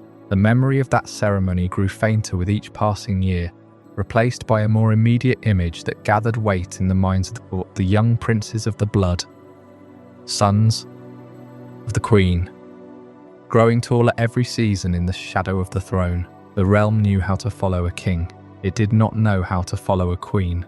That was the unspoken truth beneath every courtly smile. Otto Hightower understood this better than any man alive. He had spent decades studying the mechanics of power in King's Landing, and he knew that the succession of a woman was never truly secure unless she had dragons large enough to enforce it. The lords who smiled at Rhaenyra in the throne room whispered doubts in their own solar chambers. They said her claim was conditional. They said her gender was a weakness that the realm would exploit. Otto did not create these beliefs, but he harvested them. He gathered them like kindling, and he stacked them carefully around his daughter's heart. And then he struck the flint. He did not need to raise his voice. He was a master of the quiet counsel, the gentle insinuation dressed as concern. Rhaenyra will never be safe, he told his daughter. Your children will never be safe. Daemon Targaryen has already proven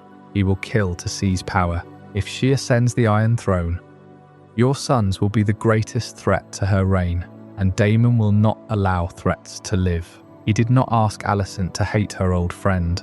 He asked her to protect her children. The distinction was subtle enough to feel like truth, and it was far more dangerous than simple ambition. The fear did not bloom overnight. Fear never does in a place like the Red Keep.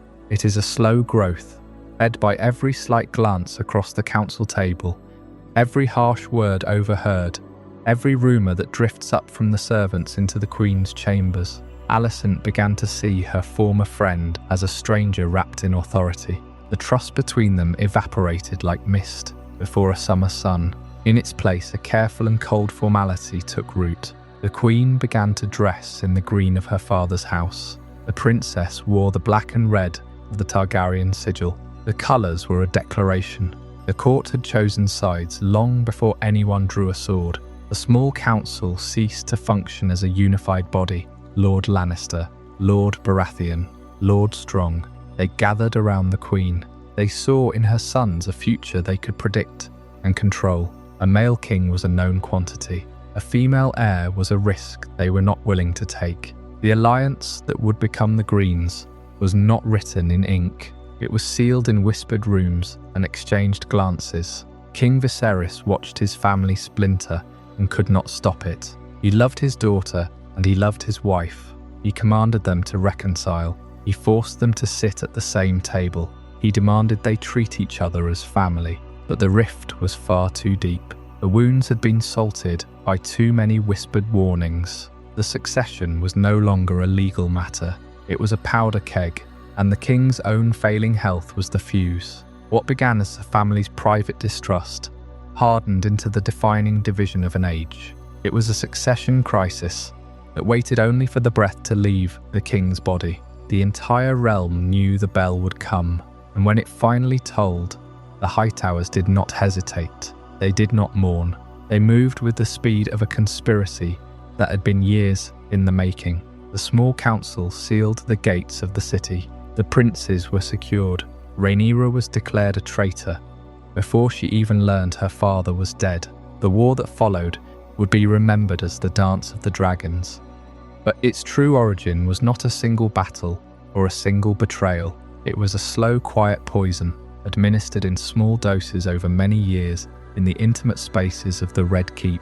The Hightowers had played the long game, and they had won the throne. The cost of that victory would be the near destruction of the realm they had fought so hard to control. The rift between Princess Rhaenyra and Queen Alicent had been a secret shared by the entire court. Everyone saw it, but no one dared speak it aloud. To do so would be to admit that the king's family was broken, that the succession itself was built on sand. But a secret cannot stay hidden forever when the stakes are absolute. Eventually, the divide had to be drawn in the open. The question was never if it would break the surface, but who would strike the first blow and how.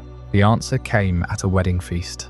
The wedding of Rhaenyra Targaryen to Lyonor Velaryon was meant to be a symbol of unity. It was a grand affair, a pageant designed to bind the great houses of Targaryen and Velaryon together in blood and loyalty. The realm gathered in the great hall of the Red Keep. The tables groaned under the weight of roasted swans, honeyed wine, and elaborate pastries shaped like dragons and seahorses. Torches flickered against the cold stone walls. The Iron Throne loomed in the shadows of the dais, a jagged reminder of the prize everyone in that room was truly fighting for. And then Queen Alicent entered.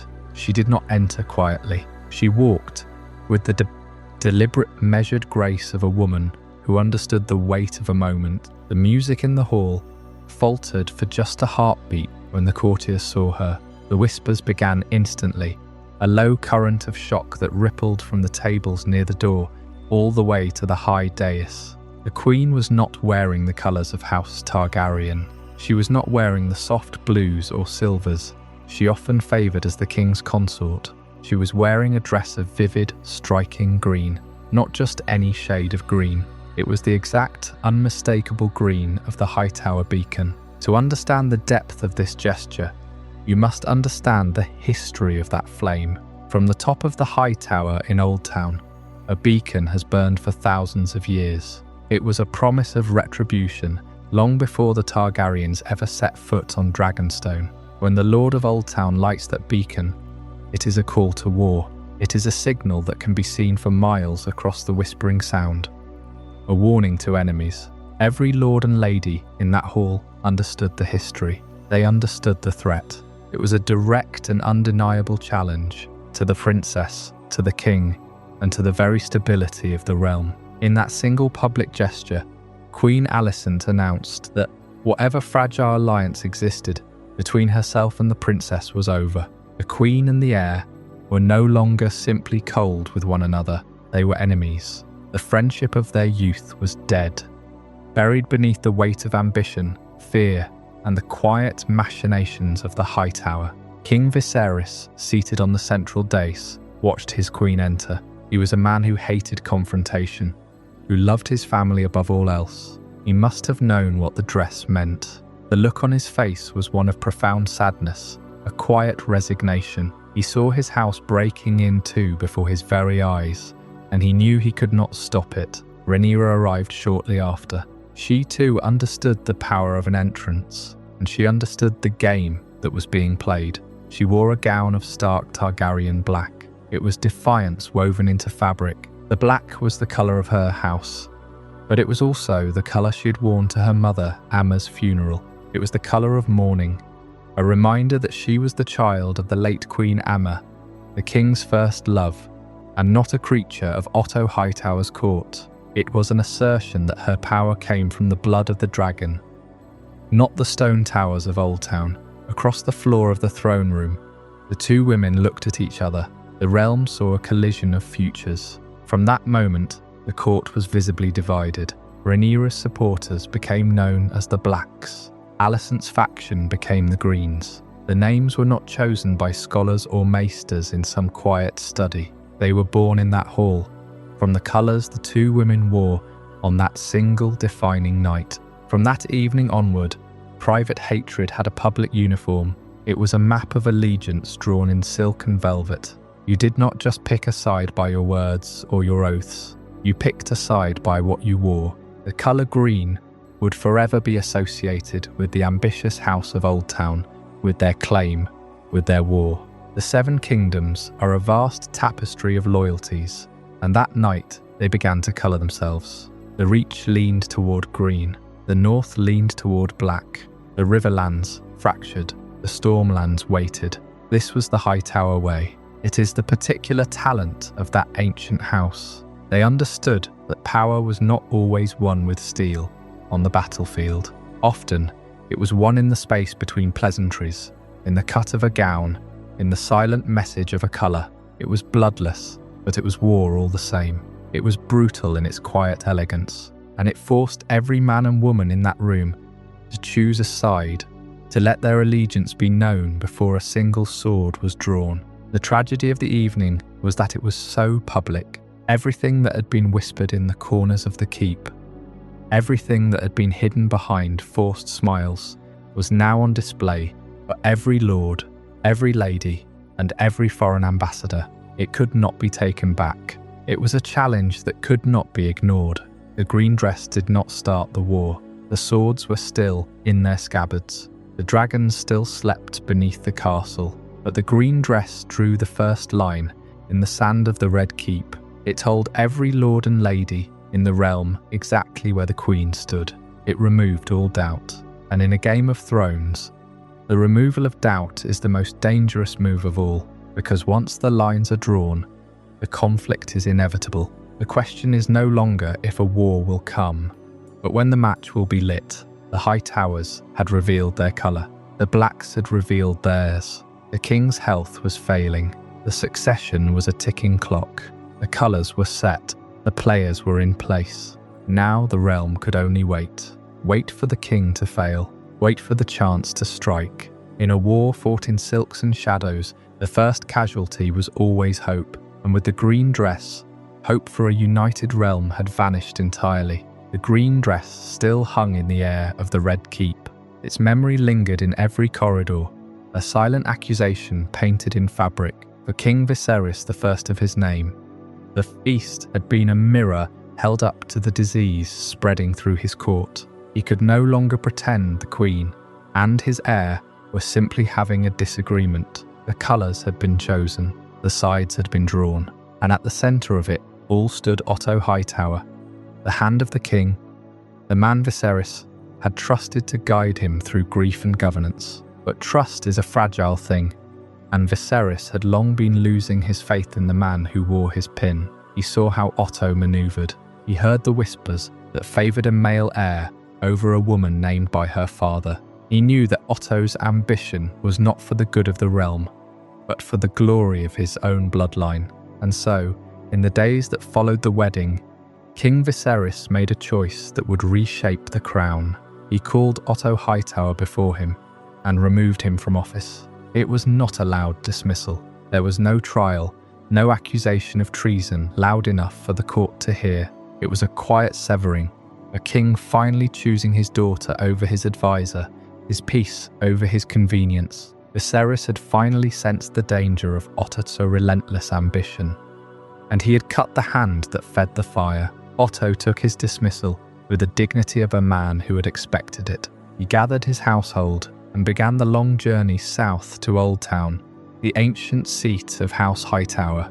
The road to the Reach was long, but Otto did not travel empty-handed. He carried with him a network of spies, a cache of promises, and an unbroken correspondence with his daughter, the Queen. Exile from the Red Keep did not mean exile from power. Oldtown became the new capital of the Green Cause. Otto returned to the Hightower, the black stone fortress on Battle Isle, and from its highest windows he could see the entire realm. He wrote letters to lords who owed him favours, to maesters who served his family's interests, to anyone who might tip the scales when the time came. The king had removed the hand, but the body of the conspiracy remained intact. It simply moved to a different chamber.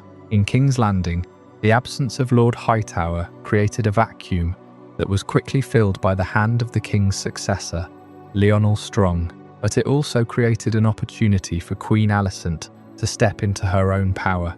Without her father at her side, she had to become her own strategist. She had to be the architect of her children's future, and she found an unlikely ally in Sir Criston Cole of the Kingsguard. Criston Cole had been Princess Rhaenyra's sworn protector. He had guarded her body and her honour for years, but his devotion had curdled into shame and resentment. He had broken his vows with the princess. He carried that guilt like a wound that would not heal. Queen Alicent saw the crack in his armour and filled it with purpose. She offered him absolution, a new purity to defend. She made him her sworn shield, her confidant, her fiercest defender. Criston Cole turned his back on the princess he had once protected and set his jaw against her. He became the Green's enforcer, a man willing to do whatever was necessary to destroy the woman who had made him feel shame. The shift in coal was a banner to the court. It told every lord and lady that the Greens were not retreating, they were arming. Pushed away from the open power of the Hands Office, they adapted. They became a court within a court, operating in the shadows, reading the words of Otto's letters in the privacy of the Queen's chambers. They were more dangerous without a public face, because they could not be directly challenged. The Queen's faction understood that patience was a weapon. They knew that King Viserys could not live forever. Every day his health failed a little more. Every night the pain crept deeper into his bones. The Greens simply had to wait for the throne to become empty, and then they would claim it for the king's firstborn son. The realm did not know the depth of the plot. Most lords assumed the dismissal of Otto Hightower had settled the matter. Rhaenyra was the heir. Aegon was the spare. The Greens had been defeated. But the Greens had only just begun to fight. In being pushed away from open power, the Green faction became precisely what Otto had always intended it to be.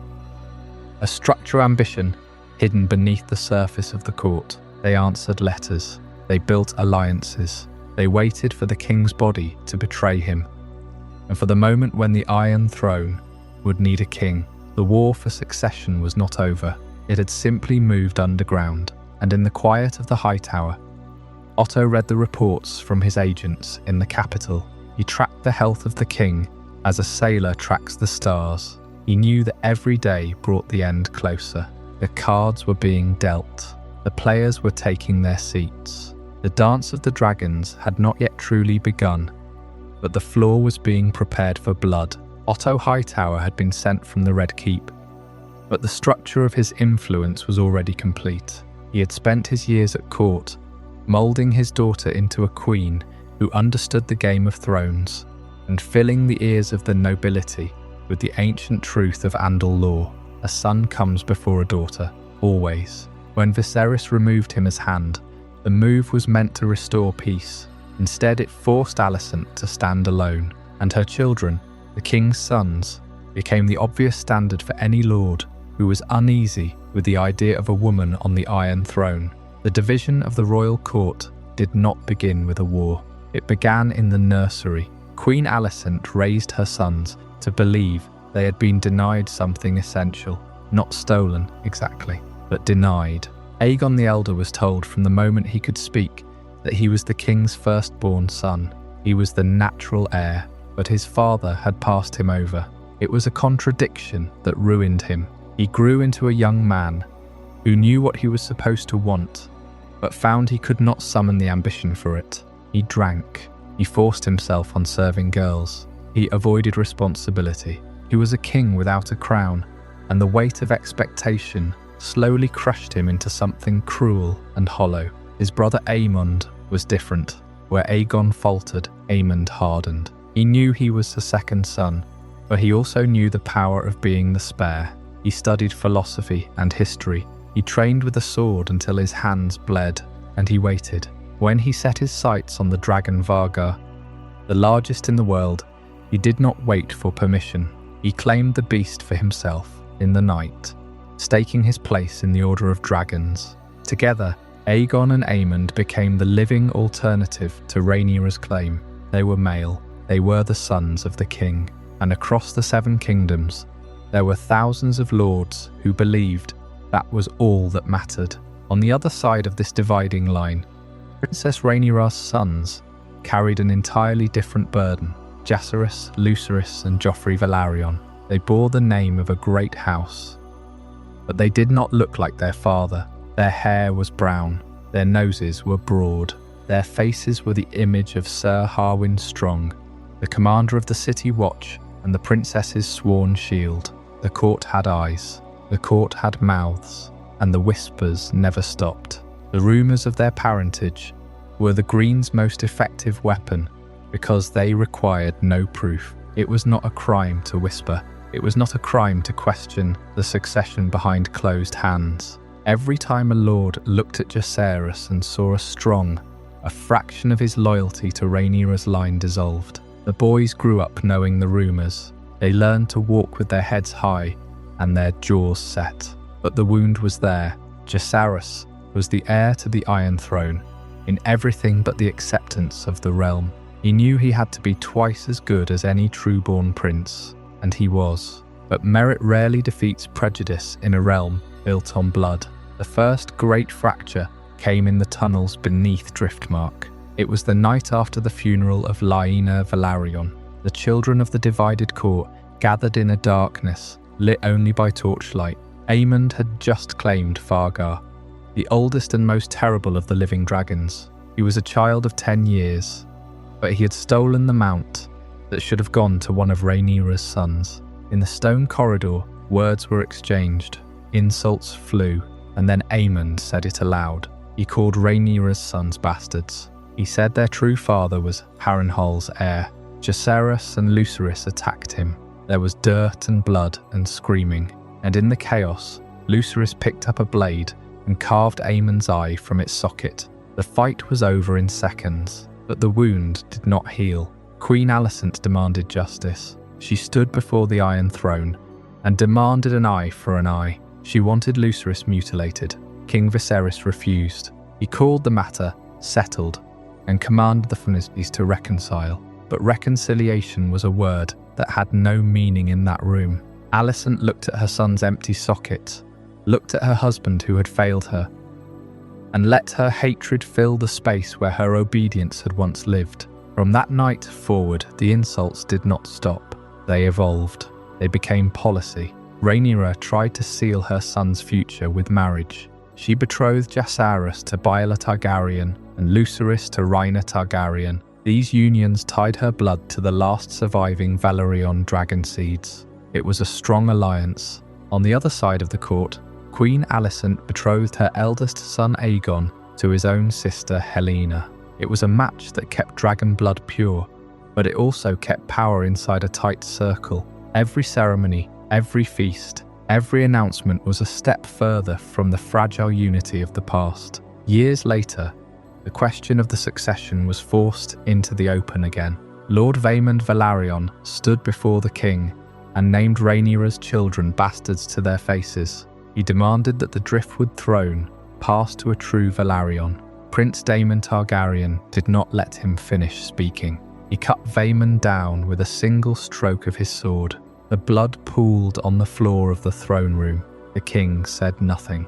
The room was silent, and in that silence, the Greens understood exactly how far the Blacks were willing to go to protect their claim. The divide was now absolute. King Viserys I lived long enough to see his entire family splinter. He sat the Iron Throne for years, a withered figure in a mask of gold, while his queen and his daughter built their armies in the corners of the court. He insisted on peace. He demanded that the family find a way forward, but he never gave either side what they truly needed. He never disinherited his sons. He never forced the court to truly swear for Rhaenyra. He left the succession ambiguous enough for war to be possible. And so when Viserys finally closed his eyes, for the last time, his body lay undiscovered for the better part of a day. In that silence, the small council met. Otto Hightower was recalled. The crown was placed on a reluctant head. The children of the divided court were no longer just heirs and spares. They were the heads of warring dynasties. The realm had been waiting for this moment since the first Hightower queen gave birth to a son, and now the waiting was over. The dance of the dragons had begun. Across the narrow sea, the sons of Daemon Targaryen swelled in number and ambition, while in the Red Keep, the children of Alicent and Rhaenyra grew into symbols carved from opposing sides of the same dangerous stone. The court was a hall of mirrors, reflecting every resentment the realm harboured, and at the centre of it all, the king was disappearing. The rot that had begun in his flesh years ago had consumed him completely. Viserys I, once a man of vibrant feasts and endless compromises, was now a skeleton wrapped in loose skin and royal linens. He moved through the Red Keep like a ghost, propped up by servants, his face hidden behind a golden half-mask that covered the ruin of his left eye and cheek. The throne room smelled of milk of the poppy and the slow decay of a body that refused to surrender. he commanded, but his voice was a whisper carried on shallow breaths. He ruled, but his hand was held by others who made the decisions for him. The court watched, and they held their breath. They were not waiting for him to recover. They were waiting to see who would move first, when the king finally let go. And then one night, he did.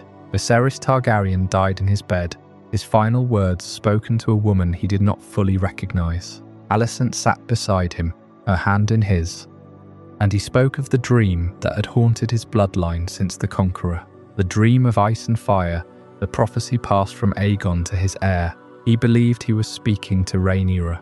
He believed he was delivering the secret of the Targaryen dynasty into the hands of his chosen successor. But Alicent heard what she needed to hear when he whispered the name Aegon.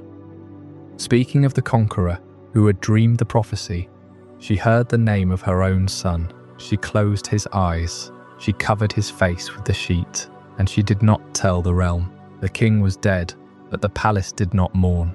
Not yet. The servants who attended him were quietly ushered from the chambers and replaced with her most trusted handmaidens. Guards were shuffled to different posts. Doors were locked. A raven was sent to Oldtown, and another to the Master of Whispers. The Lord Hand was summoned immediately. The king's body was not given to the Silent Sisters. It was kept warm in the bed, the windows shuttered, the candles burning low, so that anyone passing the door would believe the king was still resting.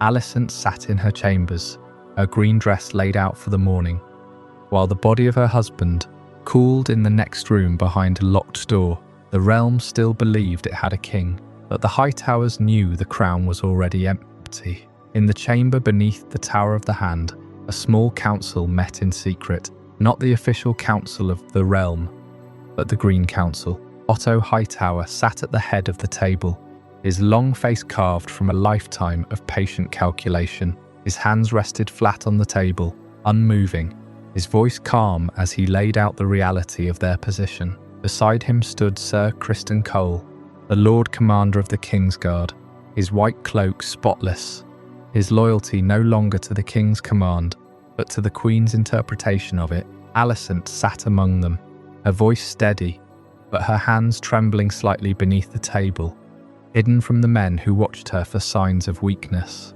The confrontation was not a debate. It was a formality, a ritual of justification that powerful people perform to make their choices feel righteous. Otto laid out the path.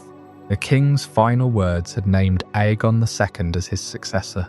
It did not matter if he meant Aegon the Conqueror or Aegon, his son. The ambiguity was a weapon sharp enough to cut a dynasty in two. The small folk would not question a king's dying wish. The lords would fear the army that backed the man who already held the capital. The choice before them was simple, but its weight was absolute. Honor the oath Viserys swore to Rhaenyra, a promise made before the realm and the gods, or seize the moment and place Aegon on the throne before anyone else could act. Criston Cole argued for honor, but his honor was shaped by his own bitter history. He had watched Rhaenyra lie about her children, had seen her place bastards in the line of succession, had nursed his resentment for a decade and called it principle. He saw no honor in delivering the crown to a woman he believed had corrupted the very idea of duty. Alicent spoke of peace, of protecting her children from the violence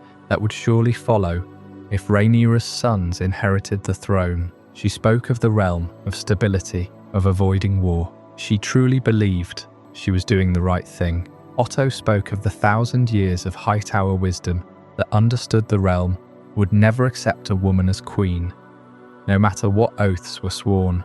But beneath every word, every appeal to duty and honor and peace, the dark truth became undeniable as the torches burned low in the council chamber. The succession was not decided by law. It was not decided by oaths or by the will of the dying king. It was decided by whoever controlled the palace, and the Greens controlled the palace. Alicent rose from the council table. She walked toward her son's chambers, her footsteps echoing through the empty corridors of the Red Keep.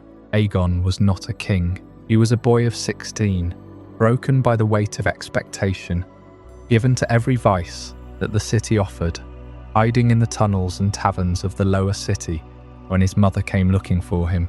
But he was the key. The Hightowers had built their entire strategy around the idea that a male heir, no matter how flawed, would always be chosen over a female heir, no matter how capable. They had prepared for this moment for 3 decades. The pieces were in place. The ravens were not sent to Dragonstone.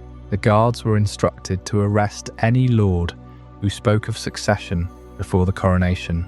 The small folk of King's Landing would wake to the sound of bells, not mourning, but celebration. A new king would be crowned in the great sept of Baelor. Before anyone outside the Red Keep realised the old king was gone, the first blow of the Dance of the Dragons was not a dragon flame or a sword stroke. It was silence. It was the absence of a single raven flying east. It was the quiet locking of a door behind a dying man. And in that silence, Rhaenyra Targaryen, still sitting on Dragonstone with her dragons and her children and her oaths, still believing her father lived and breathed and loved her, had already lost. The opening move of a war she did not yet know had already begun. The throne was no longer a symbol of unity. It was a prize, claimed in the dark by a family whose patience had finally reached its breaking point. The dance was not starting with a charge across a battlefield. It was starting with a lie whispered over a dead king's bed, a lie that would burn the realm to ash before it was finally quiet again. I hope you're as amazed by this as I am. If you want to stay updated on more content like this, make sure to subscribe and join our community of curious minds. Trust me, what's coming next will challenge everything you thought you knew. The body of King Viserys I was not yet cold.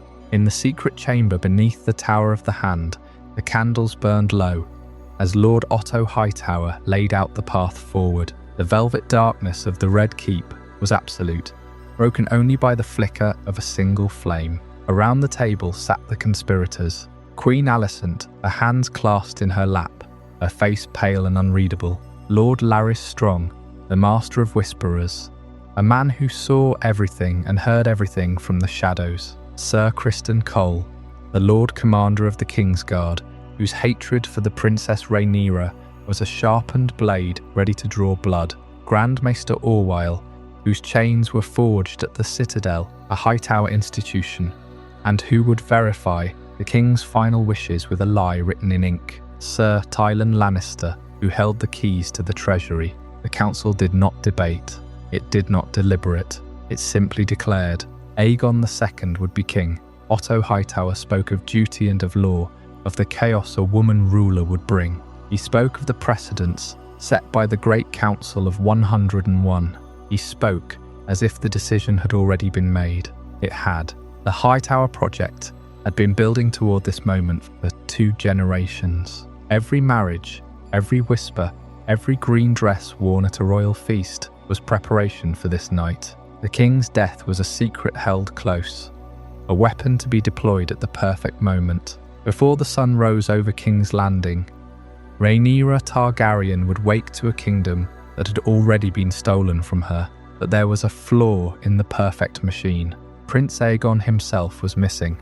The golden heir to the Iron Throne had vanished into the night, fleeing the weight of his mother's expectation and his father's legacy. For hours, the Greens searched the city in a controlled panic.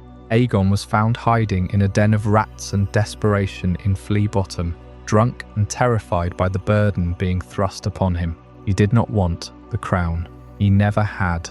But wanting has never mattered in the Game of Thrones. His mother found him. She commanded him. She reminded him of his duty and of the war that would consume them all if he failed. Aegon obeyed as he had always obeyed. The coronation was staged in the Dragon Pit, the very place where the Targaryen dynasty displayed its power. The High Septon placed the conqueror's crown upon his head. The small folk cheered, fed on fear and free wine. They did not know the truth. They saw a king. They did not see a puppet.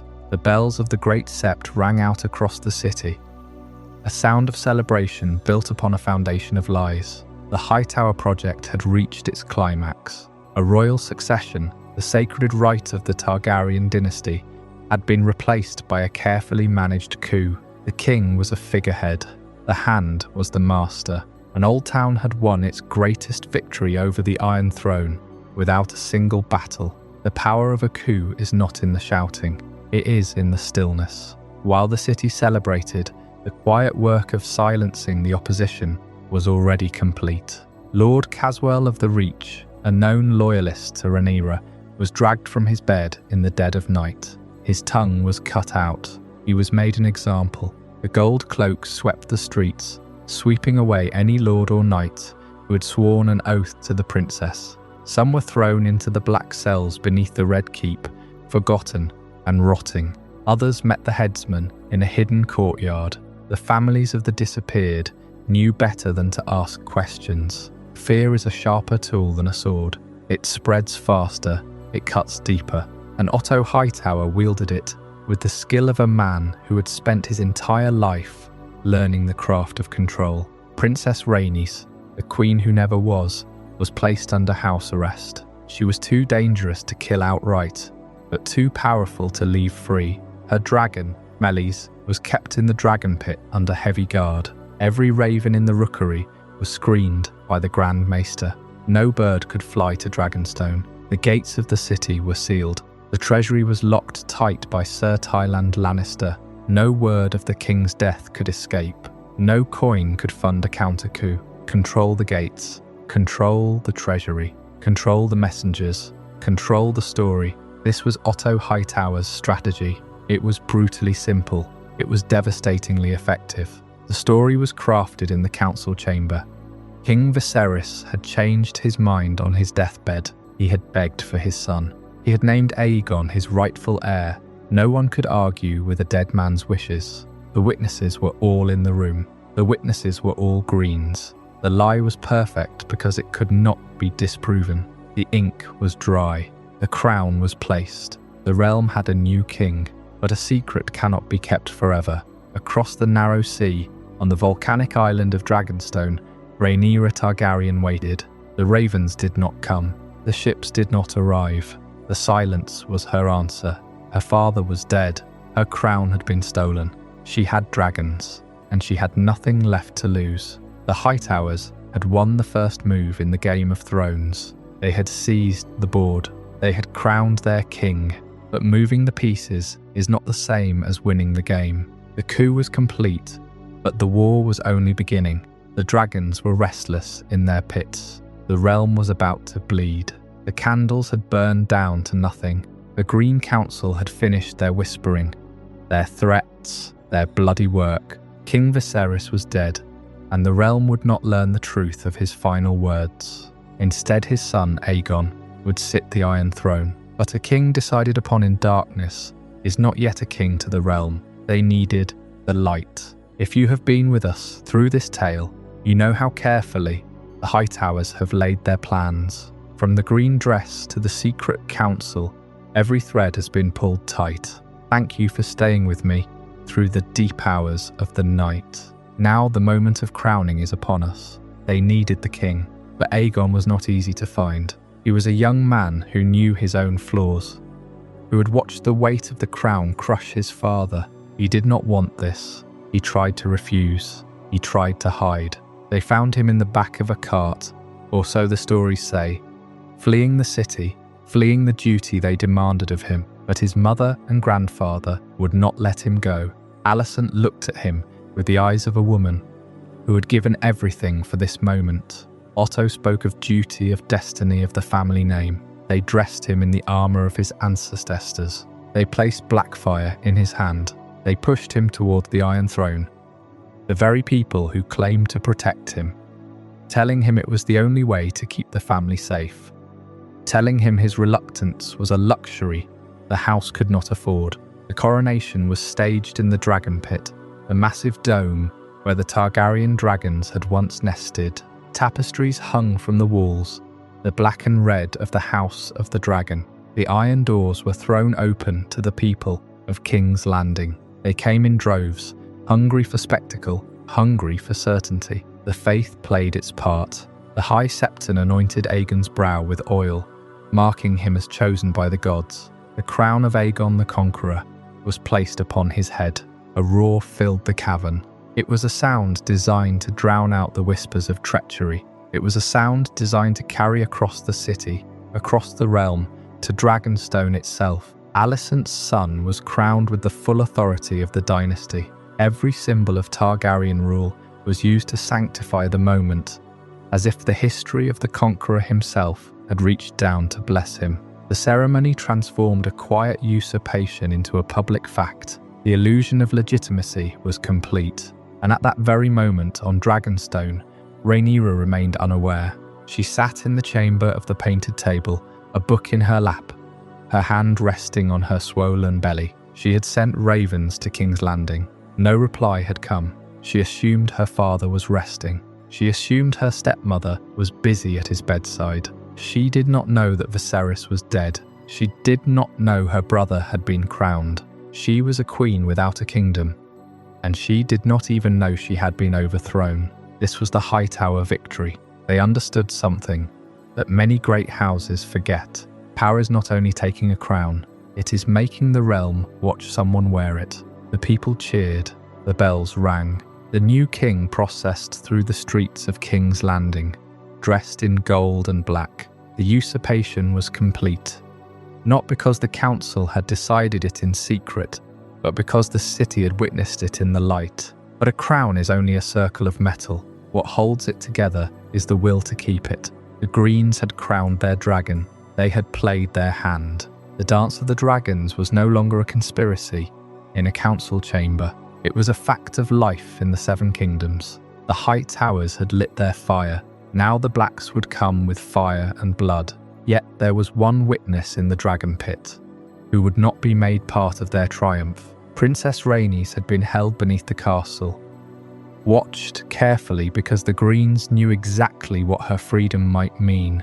She was a dragon rider, the wife of Corlys Velaryon, and one of the most dangerous women in the realm. But in their rush to crown Aegon, they made one mistake. They brought her close to the dragons. As the crowd shouted for their new king, the floor of the dragon pit exploded. Stone shattered.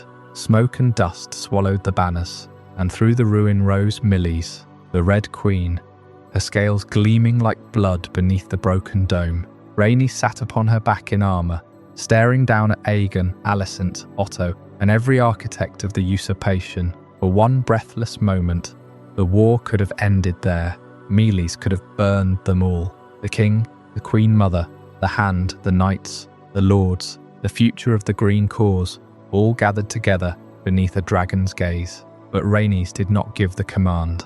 Perhaps she would not begin a war by murdering her kin before the eyes of the city. Perhaps she knew that the crown belonged to Rhaenyra to claim. Or perhaps she understood that fire, once unleashed, cannot be called back. Meleys spread her vast red wings and rose into the sky, leaving the Greens alive beneath the dust of their own celebration. Then she flew for Dragonstone. The message arrived not as a letter, but as a living warning. Rhaenys came through storm clouds and sea wind, carrying news that broke the last peace in Rhaenyra's world. Her father was dead. Her throne had been stolen. Aegon had been crowned before the people of King's Landing. Every silence from the capital had been a lie. The shock was too much. Rhaenyra went into labour early. In grief and rage, she brought forth a daughter who never drew breath. The child was named Visenya, after the ancient dragon queen. But there would be no cradle, no songs, no future for her. The Blacks mourned a king, a princess, and the peace of the realm all at once. Yet even in mourning, the work of war began. On Dragonstone, the painted table became more than a map. It became the shape of the coming conflict. Each carved river and mountain marked a lord who must choose a side. Each island and harbour became a prize. The Blacks had dragons, but dragons were not armies. They needed ships, knights, food, gold, and the loyalty of men who had sworn oaths to Viserys when he named Rhaenyra his heir. And those oaths mattered. Lords from the Vale, the North, the Riverlands, and the Narrow Sea had once bent the knee to Rhaenyra. Some would remember, some would hesitate. Some would discover that an oath is easy to speak in a warm hall and far harder to honour when war comes to the doorstep. Rhaenyra's first instinct was not blind destruction. She had seen what dragons could do. She knew that one battle in the sky could turn cities to ash and leave generations buried beneath blackened stone. For a time, she listened to those who urged restraint. Her husband Daemon did not share that patience. He had spent his life waiting for a chance to strike at the Hightowers, and now the chance had come. But the realm had already begun to fracture. Ravens flew in every direction. Green banners rose in the capital. Black banners answered on Dragonstone. Brothers, cousins, husbands, wives and children found themselves trapped between blood and ambition. No one could stand safely in the middle for long. Aegon had been crowned with a conqueror's crown and given a conqueror's sword. Rhaenyra had been denied the throne promised to her by her father. 2 dragons now claimed the same sky, and soon all the Devour kingdoms would learn the terrible price of choosing between them. The throne was stolen the moment the bells of the Great Sept fell silent. The raven that left King's Landing did not carry a king's decree, but a usurper's command. It carried news of a death and a seizure of power. When that raven reached Dragonstone, it was taken to the Queen. Rhaenyra Targaryen held the scroll in her hands, reading the words of her father's passing and the crowning of her half-brother. The grief she felt was a physical weight, a suffocating shroud. But Rhaenyra was a dragon.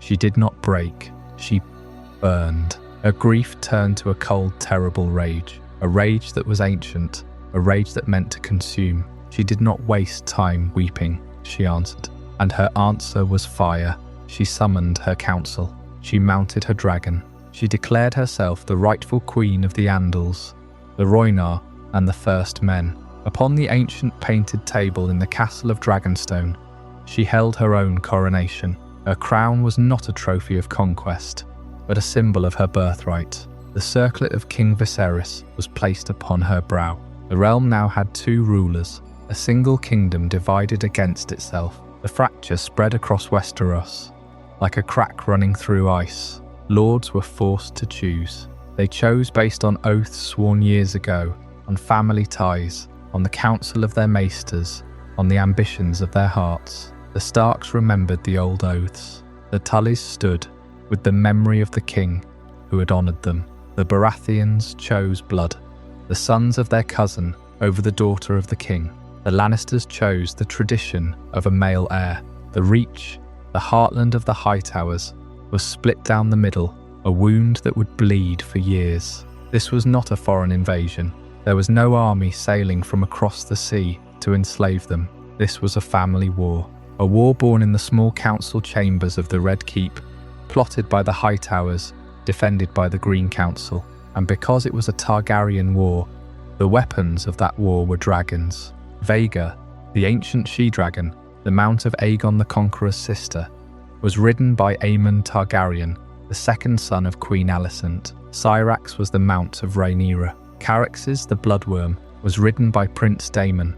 Melis, the Red Queen, was flown by Princess Rhaenys. The great winged beasts that had forged the realm were now turned against their own bloodlines. The skies of Westeros were no longer a peaceful expanse of clouds. They were a battlefield. For the Hightowers, this was the moment of their greatest triumph. Their blood sat the Iron Throne. Otto Hightower was the hand of the king. Queen Alicent was the mother of the king. They had schemed and planned and patiently ascended to the apex of power in the 7 kingdoms. The goal of decades was achieved, but they had gained the crown they wanted, and now they had to pay for it in blood.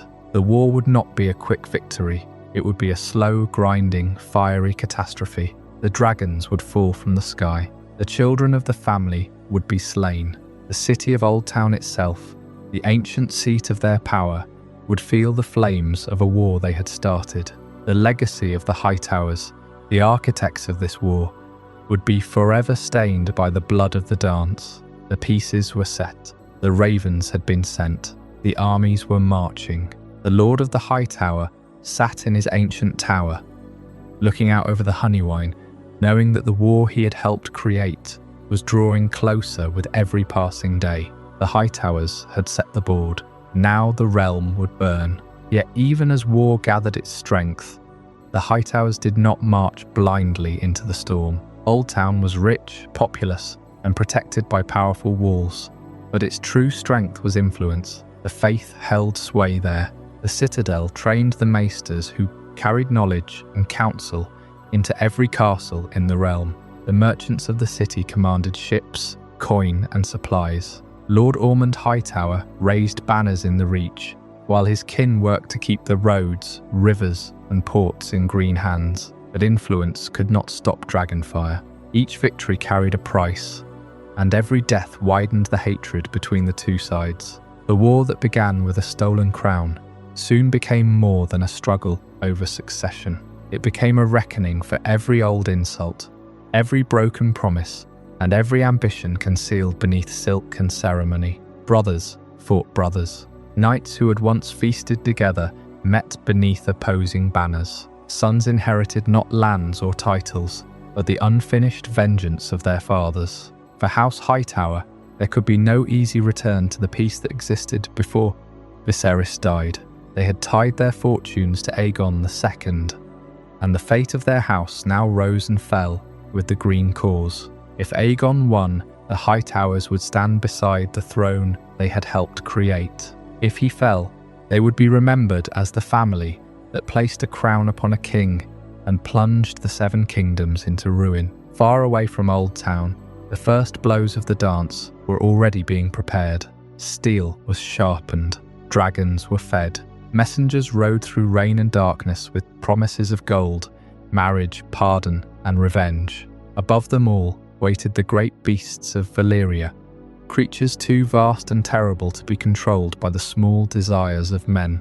The Hightowers had believed that power could be secured through patience, calculation, and blood. They were about to learn that once dragons entered the contest, no one truly held the reins. The realm had two rulers now, two courts, two thrones. On Dragonstone, Rhaenyra Targaryen wore the crown of her father, surrounded by the lords of the Narrow Sea who had sworn oaths to her. In King's Landing, Aegon II sat the Iron Throne, guided by the hand of his grandfather, the architect of the entire scheme, Otto Hightower. The forced peace of the previous weeks had vanished like mist before a summer sun. The question on every lord's mind was no longer if war would come, but when the first blow would fall, and from which side it would come. The answer arrived out of a storm over Shipbreaker Bay, and it changed the history of the Seven Kingdoms forever. Rhaenyra, still hoping to secure alliances without open war, sent her sons to treat with the great lords of the realm. Lucerys Velaryon, young and earnest, flew his dragon Arax to Storm's End to renew his mother's call for Lord Boros Baratheon to honour his oaths. But Aemond Targaryen had already reached Storm's End before him. Aemond, who had lost an eye to Lucerys years ago. Aemond, riding Vargar, the largest living dragon in the world, a beast that had once carried Queen Visenya through the conquest. Lord Boros, swayed by the promise of a royal marriage alliance with the Greens, refused Rhaenyra's call. He mocked the boy for his errand.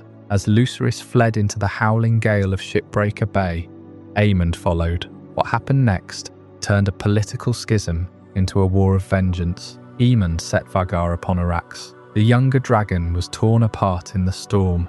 Lucerys Velaryon, heir to Driftmark, son of Rhaenyra, was killed. His body was swallowed by the sea. This was the opening disaster of the Dance of the Dragons. And in that single terrible act, the cruel irony at the heart of the Hightower ambition was laid bare. Otto and Alicent Hightower had spent a decade securing the throne for Aegon, precisely to protect Alicent's children from the threats they imagined from Rhaenyra and Daemon. They feared what might happen to their bloodline if Rhaenyra took power. They sought security through usurpation. And yet, in their first real exercise of that power, the arrogance of their own side, Aemond's arrogance, provoked the very bloodshed they had claimed to want to prevent. The Hightowers sought to place their blood on the throne, and in doing so, they placed every one of Alicent's children directly in the path of mortal danger. Lucerys was the first to die, but he was far from the last. With the death of a messenger on a diplomatic mission, The war became a matter of blood revenge. Rhaenyra's grief was absolute. She had lost her father, her crown, and now her son. Her husband, Prince Daemon, saw a chance to strike at the heart of the enemy. Justice was no longer the goal. An eye for an eye, a son for a son. This was the grim logic that now governed the war. Daemon hired men who infiltrated the Red Keep itself, using secret passageways that had been lost to memory. They did not go after Aemond. They went after the child who would hurt the most, Queen Alicent's treasured grandson, the young Prince Jaehaerys, the heir to the throne. In a dark chamber, forced to choose between his mother and his brothers, the boy was murdered in his bed. The assassination was brutal, intimate, and it broke something sacred within the realm. King Aegon was broken by the loss of his son. Queen Helaena was shattered, her mind never fully recovering. The war had consumed the very innocence it was supposedly fought to protect. This was the moment the dance ceased to be about succession and became a cycle of slaughter. The Greens had killed a child at Storm's End. The Blacks responded by killing a child in the Red Keep. There was no turning back. Every lord in the realm now understood that this war would not end until one side was completely extinct. From that moment, every victory on either side created a more terrible loss. When the Greens won the Battle of Rook's Rest by luring Rhaenyra's forces into a trap, they did so at the cost of Aegon II himself, being horribly burned and crippled by his own side's dragonfire.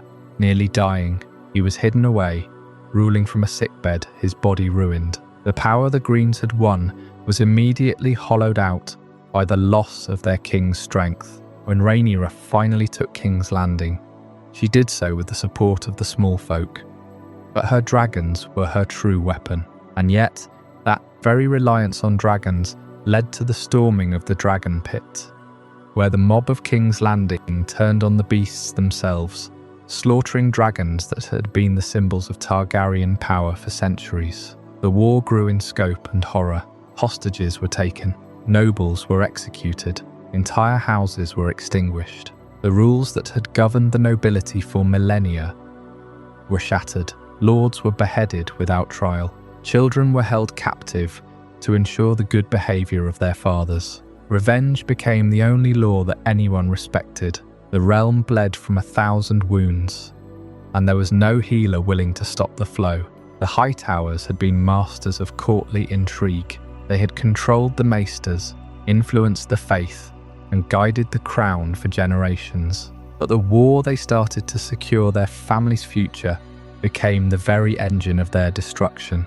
Otto Hightower, the architect of the entire plan, was dismissed by his own grandson, Aegon II, and later executed by the victorious Blacks. Lord Leighton Hightower, Lord of Oldtown, watched his city's ancient influence drain away as the realm burned around him. The ironies of the dance stacked upon themselves in ways that must have haunted the remaining Hightowers for the rest of their lives. They had sought to avoid a dragon queen and instead created a reign of fire under Rhaenyra that no one could contain. They had sought to promote Aegon II and instead saw him broken and paranoid, a cripple hiding in his castle while his kingdom was ripped apart. They destroyed the dragons that would have protected the Targaryen dynasty for generations to come.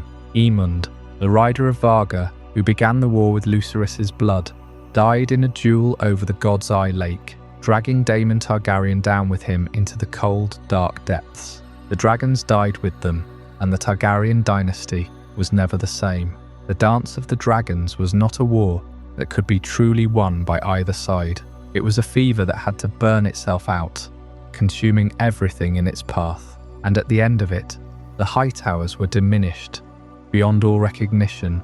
Their great power at court was a fading memory. Their name, once synonymous with wisdom, learning and stability, was forever linked to ambition, betrayal, and a pointless civil war that had destroyed an entire generation of dragons and noble houses. They had sought to protect their bloodline by elevating it to the highest throne in the land, but the crown they placed upon Aegon's head became a target upon every one of their heads. The family that had stood for thousands of years, that had built the High Tower, and welcomed the conqueror, had overreached in the worst possible way. The peace of Oldtown was shattered, not by an invader, but by the direct consequence of its own ruling house's desperate gamble for power. And when the fire finally died down and the ashes settled, they were left to count the bodies of their children and grandchildren in the smouldering ruins of a kingdom they had torn apart.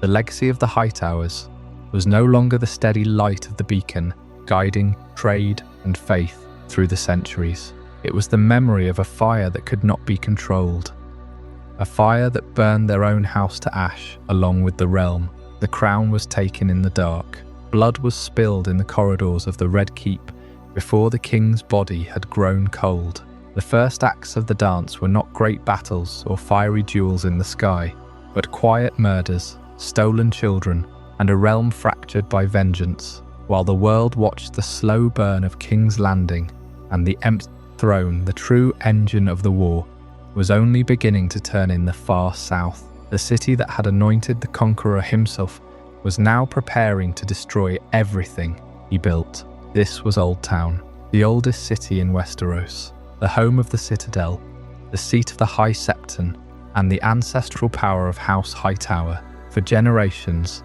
the Hightowers had played the long game. They had married into the royal bloodline. They had placed one of their own on the throne as queen. They had guided the realm through the reigns of kings. But patience has its limits. The moment the crown was placed on the head of Aegon II, the Hightowers stopped being kingmakers. They became kings in all but name, and they were prepared to spend every dragon they had ever hoarded to keep it that way. The Lord of Oldtown during the war was a man named Leighton Hightower. He was reclusive, learned, and rumoured to be deeply interested in the stranger arts, locked away in the highest rooms of the tower. But he did not lead the armies. That task fell to his nephew, a man named Ormond Hightower. Ormond was the military arm of the family, the one who took the Hightower's ancient vaults of gold and silver and turned them into swords. The Green Council appointed him to raise the power of the Reach and command the Western armies. He did not hesitate. He did not waver. Ormond Hightower was a soldier in the old tradition, and he understood that this war would not be won in the throne room. It would be won on the march, in the mud, and at the gates of enemy castles. He gathered the banners of the south with a single purpose. The Hightowers were committing everything. The power that Ormond wielded did not come from steel alone. It came from the Starry Sept. Oldtown was the heart of the faith of the Seven. The High Septon resided within its walls. When the bells of the Starry Sept rang out in support of Aegon II, the usurpation became a holy war. Every knight who marched under the Hightower banners believed he was fighting for the gods' chosen king. The faith provided the justification. The Citadel, though officially neutral, provided the scholars and the ravens, and the Reach itself provided the manpower. The Hightowers were not alone. The red wines of the Arbor brought their fleets and their wine gold. The Beesburys brought their coin. The Bulwers, the Mullendors, the Costaines, all the ancient houses of the Southern Reach answered the call. They did not come as reluctant vassals. They came as allies in a shared cause. The Tyrells of Highgarden remained weak and indecisive, but the bannermen of the Mander followed the beacon of the Hightower, and that beacon burned green. There is a profound and bitter irony in what Oldtown was about to do. This was the very city where Targaryen rule had been given its divine blessing. It was here in the Starry Sept that the High Septon had anointed Aegon the Conqueror as the king of all Westeros. The Hightowers had welcomed the dragons without a fight. They had opened their gates and their vaults. They had prospered under the Targaryen peace for 100 years. Now that same ancient house was using every ounce of its power to destroy the dynasty it had helped build. The city that once yielded peacefully to Aegon the Conqueror now helped destroy his descendants. The Hightowers were not just joining the war, they had become the war. The army that assembled at Oldtown was the largest the Greens would ever field. Tens of thousands of boots and hooves, a slow grinding tide of polished steel and unshakable purpose. They marched north, They marched toward the rivers, where the fate of the realm would be decided, and behind them they left a city stripped of its best men, its deepest coffers, and its ancient neutrality. They left the Hightower standing alone against the sky, a silent witness to the ambition that had finally brought the dragons to the ground. The war was coming, and the oldest city in Westeros was waiting to bore what price its loyalty would demand. The army marched north through the heart of the Reach, a column of men and horses that stretched for miles under the autumn sun. Villages emptied as farmers and craftsmen lined the roads to watch the host pass, their faces a mixture of awe and dread. The Hightower banners flew above every regiment, the beacon of Oldtown now carried into war. Ormond Hightower rode at the head, his armour polished to a grim shine, his thoughts already fixed on the rivers, where he knew the war would be decided. He had studied the maps for years. He knew the fords and the crossings. He understood that the Blacks would try to hold the water, that they would use the rivers as shields against his advance. But he also knew that rivers could be crossed and shields could be broken. The vanguard was composed of knights from the southern Reach, men who had never lost a battle on their own soil. They believed in their cause with a fervour that bordered on madness. Behind them came the infantry, thousands upon thousands of spearmen and archers, farmers who had been given steel and told to march. They did not know why the war had started, only that their lords had called them to fight. And in the rear, the supply trains rolled slowly, laden with grain, fodder, and the tools of siege. It took a mountain of food to feed an army of this size, not to mention the horses. Ormond had planned for every detail, but he knew that no plan survived contact with the enemy. As the army moved north, the ravens flew ahead of them. Every castle from Oldtown to the Golden Tooth received the same message. The Hightower is rising.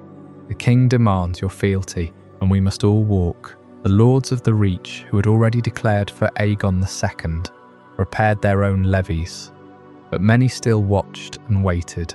They wanted to see who would win before they committed their sons. Ormond knew this too. He had no illusions about loyalty. He believed that victory would bring its own allegiance. If he could break the Blacks in one decisive battle, the wavering lords would fall into line like stones dropped from a tower. That was the gamble. That was the price of the crown.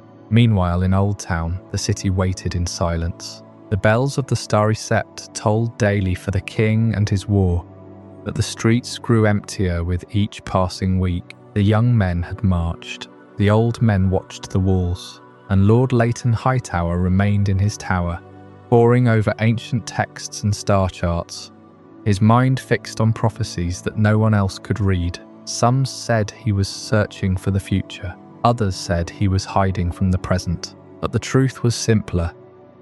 He had given his nephew everything he could, and now there was nothing left to do but wait for the news that would either crown his house forever or bring it crashing down. The war was no longer a matter of strategy. It was a matter of faith. And in the oldest city in Westeros, faith had always been the final weapon.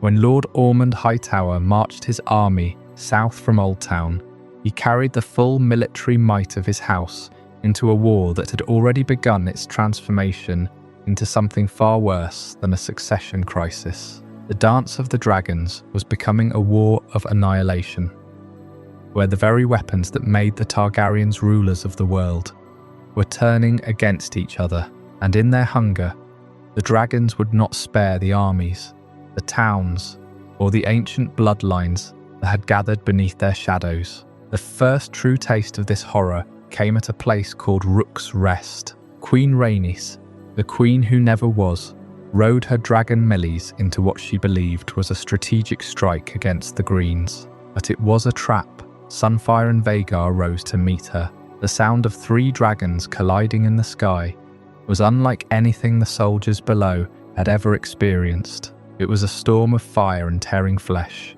Melis fought with fury, but the weight of 2 dragons against one was too much. The heat of their fire melted armour and stone. Men burned alive in their own castles. When the battle finally ended, King Aegon II lay broken, his dragon Sunfire crippled beyond repair.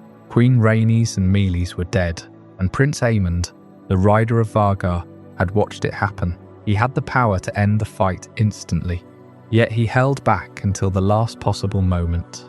Aemond wanted his brother's throne, and he allowed the war to consume the king he had sworn to protect. The Greens had won the field, but they lost their king to his injuries and their general to his own vaulting ambition. The Hightower dream of a strong and unified reign under Aegon II was fracturing from within, and the war had barely begun. But the war could not stop. The forces unleashed were far beyond anyone's control. Rhaenyra answered the loss of Rook's Rest with a fury that shook the realm. She sent her sons to war. Prince Jacaerys Velaryon, fierce and proud, flew south on his dragon Vermax. He was her heir. He was the future of the Black Cause. At the Battle of the Gullet, the sea became a furnace. The Triarchy fleet, allied with the Greens, met the Velaryon navy in a struggle that turned the waters black with smoke. Vermax plunged into the chaos, killing ships and men by the score. But a lucky shot from a scorpion, perhaps many shots, brought the dragon down. Jacaerys fell. His body vanished into the deep. Rhaenyra lost her son. The Blacks lost their heir, and the war lost the last shred of hope that a peaceful resolution was possible. A mother had sent her child to war, and the war had consumed him. The Greens were not protected by their victories. Alicent Hightower had given King Viserys 4 children. Aegon, the reluctant king, was broken and crippled. Helena, the gentle queen, was driven to madness by the loss of her son Maelor. She threw herself from a window of Maegor's holdfast. Aemond, the prince who sought power above all else, perished at the god's eye, bound to his dragon Vargar in a fall that shook the lake for miles. And Daron the Daring, the youngest and brightest of Alicent's sons, the pride of Oldtown, was betrayed and cut down at the Second Battle of Tumbleton. All 4 children were lost. The future that Alicent had fought so ruthlessly to secure was erased in fire and blood. Every mother lost a child. Every house lost its future. The war dragged on. Starvation settled over King's Landing like a shroud. The common folk, who had once cheered the dragons from a distance, grew to hate them. They saw the dragons as the source of their suffering. The beasts consumed what little food remained. The she-dragon Syrax, ridden by Rhaenyra herself, became a symbol of the Dragon Lord's indifference. A mob gathered, a mob of thousands. They stormed the Dragon Pit, the great temple of the Targaryens. They carried spears and torches, driven by fear and hunger. The dragons within were young or untested. Dreamfire broke her chains and killed scores before she was overwhelmed. Tyrax's Shrikos Morgul, the last dragons of the Targaryens, were torn apart by the very people they were meant to rule. It was not a battle, it was a slaughter, and it marked the true end of the Dragon's Age in Westeros. In the end, the war turned entirely inward. Rhaenyra was captured by Aegon II. He forced her to watch as her son Aegon was threatened. Then he fed her to Sunfire, his crippled and pitiful dragon. The dragon ate its own rider's rival. It was a grotesque end to a story of ambition and grief. Aegon II did not live long to savour his victory. He was poisoned in his own bed by the very men who had placed him on the throne. The realm required a stable king, and a broken child was easier to control. Aegon III, Rhaenyra's son, was crowned. He was a boy of 10. He had seen his mother devoured by a dragon. He had seen his family torn apart. The dance of the dragons was over. There were no winners, only survivors standing in the ashes of a ruined dynasty. And what of House Hightower? The dream that had driven Otto and Alicent and Lord Ormond was fulfilled. A Hightower queen had ruled. A Hightower king had briefly sat the Iron Throne, but the cost was the destruction of the very institution they had sought to control. The dragons were gone. The Targaryens were a shadow of their former might. The histories of the war would be written in the Citadel of Oldtown, carefully compiled by maesters who served the Hightowers city. The official story would shift and settle over the centuries, but the truth was fixed. The Hightower ambition and the destruction of the Targaryens had become the same story. One could not be told without the other. In the years that followed the war, the Hightowers withdrew from the central stage of the realm. Lord Leighton Hightower locked himself in the highest room of the family tower, surrounded by ancient tomes of prophecy and alchemy. The dance had ended, the fire had gone out, and the family that had brought that fire into the great hall of power now sat alone in the darkness of the aftermath, counting the cost of a war that had solved nothing and destroyed everything. The war did not end with a song. It ended with a whimper, drowned in ash and salt. The dragons had devoured their own, and what remained of the realm was a carcass picked clean by vultures. In King's Landing, the new king was a boy of 10, crowned with a crown too heavy for his head, ruling over a city that had starved and burned. The wild dragon sheep stealer had vanished into the mountains. The cannibal was gone from Dragonstone. Silverwing, the pale queen of the skies, mourned over the ruins of the dragon pit, refusing to leave the bones of her fallen kin. The great houses counted their dead, their coffers empty, their fields salted and burned. Some had lost everything. Others simply waited, watching the slow collapse of the dynasty they had once feared. The aftermath of the dance left the realm utterly exhausted. The dragons were nearly gone, their bones littering the fields of the Reach and the waters of the God's Eye. The ancient blood of Valyria, which had once made the Targaryens seem like gods, was now a finite resource. The land itself seemed to mourn. Harvests were poor, winter was coming. Lords who had sworn oaths to Rhaenyra now knelt to Aegon II's son, not out of love, but out of sheer necessity. The great chain of command was broken. There was no energy left for rebellion. There was only the slow, grim work of putting the pieces back together. In Oldtown, the Hightowers remained rich and powerful. Their city had been spared the worst of the fighting. The Citadel still stood, the maesters continuing their work. The starry sept still cast its shadow over the Honeywine. Lord Leighton Hightower had emerged with his fortune and his city intact. But if you looked closely, you could see the cracks in the foundation. Their direct hold over the Iron Throne began to fade. The coup they had engineered in the name of Aegon II had succeeded, but it had cost them the future. Queen Alicent was left a widow before her time, her family broken by the war she had helped put. The new regents, ruling for the boy king, regarded the Hightowers with deep suspicion. They had pushed too hard, reached too far. The throne would never fully trust them again. The hands pinned passed to other hands. The Hightowers were no longer the grey eminences of the court. They were just another house of the Reach, watching from the wings as the Targaryens tried to rebuild. Their rise had proved a terrible lesson for the realm.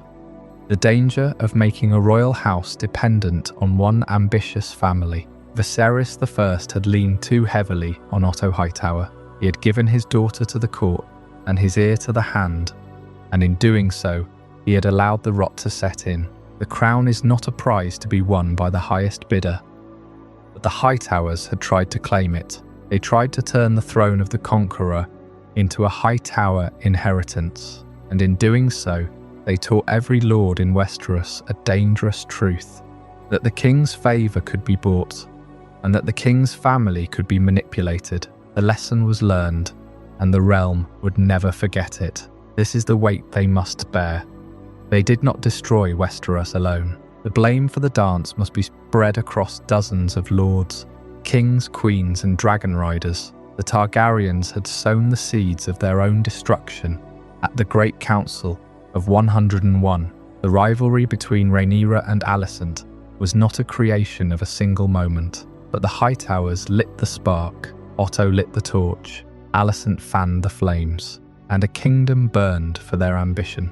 It is easy to point at a single family and call them the architects of a disaster, but the history of Westeros is not written in singular villainies. The Hightowers were ambitious, yes, but they were also players in a game that had been rigged long before they sat at the table. The dance was a tragedy of circumstance, and the Hightowers were the family that turned that circumstance into a war. They did not create the cracks in the Targaryen dynasty, but they forced them open until the whole structure collapsed. Otto saw his grandchildren sit the throne, but he also saw the world he tried to control burn down around him. Alicent spent her final years as a ghost in the Red Keep, haunted by the faces of the children she had lost. The family had achieved their goal. Their blood was on the throne, but the throne itself was a hollow thing, surrounded by ashes. They gambled everything on the green cause. And while they did not lose, they did not truly win. The price of Hightower ambition was the loss of their most valuable asset, the trust of the crown, the good faith of the realm. The decades that followed the dance saw the Hightowers retreat to Oldtown. They were still lords, still wealthy, still patrons of the faith and the Citadel, but they never again held the hand's pin. They never again commanded the King's Council. Lord Leighton, in his later years, became a recluse, locking himself in the top of the Hightower, studying spells and dreaming of a past that was slipping away through his fingers. His daughter, the Mad Maid, joined him in his studies, and together they turned the top of the tower into a vault of secrets and regrets. The family that had once been the voice of the court became a whisper, a legend, a name that people spoke of in hushed tones. The light in the Hightower still burned, casting its glow over the Honeywine, but it was a solitary light, a beacon for a city that no longer looked to its lords for political leadership. The price of ambition is not always paid in gold. Sometimes it is paid in influence, in trust, in the slow fading of a name that once meant power in every hall in Westeros. And so the realm turned inward, into a long grey winter, haunted by the memory of dragons. The Targaryens began to close themselves off, their power broken, their magic fading. In their shadow, other powers began to stir.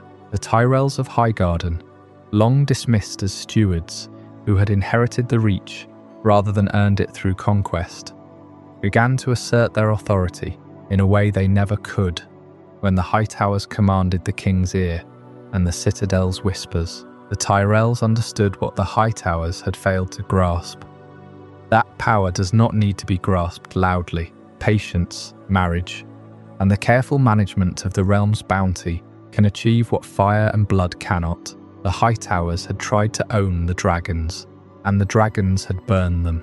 The Tyrells had no dragons. They had only gold, wine, and time. The great Game of Thrones was not over.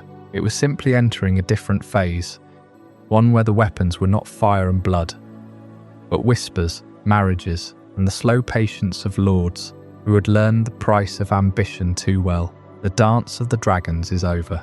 The realm is exhausted. The dragons are nearly gone. And for House Hightower, the direct line to the Iron Throne has been severed. They remain wealthy beyond measure. They control Oldtown, the Citadel, and the Faith. But the high game of court politics has failed them. Their ambitions burned too brightly. In the centuries that follow, the lords of the Hightower turn their gaze inward, back to the foundations of their own strange inheritance. So we must leap forward, past the Blackfire Wars, past the slow dying of the Dragon Dynasty, all the way to the era of Game of Thrones. In this age of chaos, when the realm tears itself apart again, Lord Leighton Hightower is almost never seen outside his tower. He does not attend the councils of the great lords. He does not pledge his armies to any king. He simply remains inside the Hightower, locked away in the highest rooms studying, and the people of Oldtown whisper about his daughter, Melora, the Mad Maid. They say she has not married, that she has no interest in the social duties of a noblewoman. Instead, she stays with her father, buried in crumbling scrolls and archaic texts. The stories claim they are studying spells, books of magic, ancient knowledge that the maesters of the Citadel have long since dismissed as superstition, but the Hightowers do not dismiss it. This strange withdrawal makes perfect sense when you remember what lies beneath their feet. The Hightower itself is a beacon of civilization, but its foundation is a dark block of fused black stone, a fortress that was old when the first men were young, similar in makeup to the sea-stone chair of the Iron Islands, similar to the far-off ruins of Ashore by the Shadow, a power base that predates the Faith of the Seven, which the Hightowers themselves helped to establish. Leighton and Melora have abandoned the world of men. But they have not abandoned the search for power. They are simply looking for a deeper kind, the power that built their house in the first place. In abandoning the politics of the capital, they have returned to the oldest obsession, their bloodline, the Black Stone, the lost knowledge, the voices that whisper through the walls of the tower. The Mad Maid is not mad. She is simply tuned to a different frequency, and she waits, with her father, at the top of the Hightower, as the world below burns through its kings and queens. The realm can have its wars. The Hightowers are searching for something else entirely, and the books of spells remain open. That is what makes Oldtown so dangerous in the final years of the story. It is easy to look at the city and see only a refuge. White walls, sept bells, maesters in grey robes, merchants filling the harbour with grain, wine, silk and steel. Yet Oldtown has always been more than a city. It is a machine for preserving power. The faith shapes what the small folk believe. The Citadel shapes what the nobles know. And the Hightower stands above both of them, watching the ships come in from the sunset sea. Then comes Euron Greyjoy. The Crow's Eye does not sail toward Oldtown merely for plunder. Gold is beneath him. Even conquest may be beneath him. Euron has seen things no sane man should see, or claims that he has. He speaks of gods, dragons, blood sacrifice, and a new world made in fire. He possesses a suit of Valyrian steel armor. He has sailed to the smoking ruins of Valyria, and among the strange objects gathered during his travels is a dragonbinder horn, said to command the very creatures that destroyed House Hightower's dreams generations ago. So the great question becomes unavoidable. What happens when a man like Euron arrives at the doorstep of a family that has spent generations searching for forbidden knowledge? The books tell us that Oldtown is preparing for war. Lord Leighton remains in the Hightower with Melora. His sons organise defences. Ships gather in the harbour. The Citadel considers its options. The Faith watches nervously. And somewhere in the city, Samwell Tarly studies the oldest books in the world, learning that the dead are marching from the far north, and that the legends of the Long Night may be more than legends. It is all converging in one place. The ancient Black Foundation, the secretive Lord, the daughter called Mad, the maesters with their hidden archives, the priests with their prophecies, the Ironborn fleet approaching through the mists, and perhaps, most important of all, the glass candles. These obsidian candles are said to have been made by the Dragon Lords of Valyria. For centuries, they were cold and dark, decorations from a dead civilization. But when dragons returned to the world, the candles began to burn again. Their flames are not ordinary fire. A person who understands them may see across vast distances, may speak into another mind, may glimpse events far away, or perhaps events not yet come to pass. One such candle burns in the Citadel. Another may be in the possession of Marwyn the Mage, the maester who openly admits that magic is real. Marwyn has little patience for the cautious men who rule the Citadel. He believes they fear magic because magic threatens their authority. He also fears that the maesters may have played a role in killing the last dragons, ensuring that reason and ravens would rule the realm instead of fire and blood. If Marwyn is right, then the Citadel is not simply a school, it is a battlefield, and the Hightowers sit at the centre of it. Perhaps Leighton and Melora are harmless eccentrics, lost in dusty books while their city faces a very real enemy. Perhaps the tales of spells are only rumours created by people who need an explanation for a lord they never see. But in this world, rumours often begin with a fragment of truth. The Hightowers have ruled from their tower for thousands of years. They have survived invasions, dynastic collapses, religious wars, and dragonfire. A family does not endure that long by being blind to the forces moving beneath history. And if Leighton truly is studying the old arts, he may understand exactly what is coming. Not just Euron's fleet, not just another war for a throne, something larger. The return of dragons has awakened ancient powers everywhere. The others are moving beyond the wall. Red priests see visions in flame. Green seers dream beneath the roots of weirwood trees. Stone men whisper in ruined cities. Across the world, The forgotten things are stirring. Oldtown may be the place where the past answers back. That is the final irony of House Hightower. They began as rulers of an ancient fortress whose origins were already lost. They rose by embracing new faiths, new learning, and new kings. They tried to claim the future through the blood of dragons and failed. Now, at the edge of another apocalypse, they may find that their greatest weapon is the thing they never truly left behind, the black stone beneath the tower, the knowledge sealed in forbidden books, and the possibility that the Mad Maid has been listening all along. The tower still stands. Lord Leighton Hightower rarely descends its heights anymore. He prefers the company of ancient texts and his daughter, Melora, the one they call the Mad Maid. But the city below does not wait. Oldtown thrives. It has for thousands of years. Return to that city, the old town that most of the realm knows in the days of the War of the Five Kings. It is a city of three pillars: the Citadel, the Faith, and the Hightower wealth. The Citadel stands as the heart of knowledge in Westeros. Every maester who advises a lord is a product of its halls. Every raven that carries a message is trained in its muse. The history of the realm is written here by scholars who wear chains of many metals. The faith of the Seven has its ancient seat here. The starry sept predates the great sept of Baelor. It remembers the days when the High Septon walked the cobblestones of Oldtown, not the marble halls of King's Landing. And the trade. The docks of Oldtown never sleep.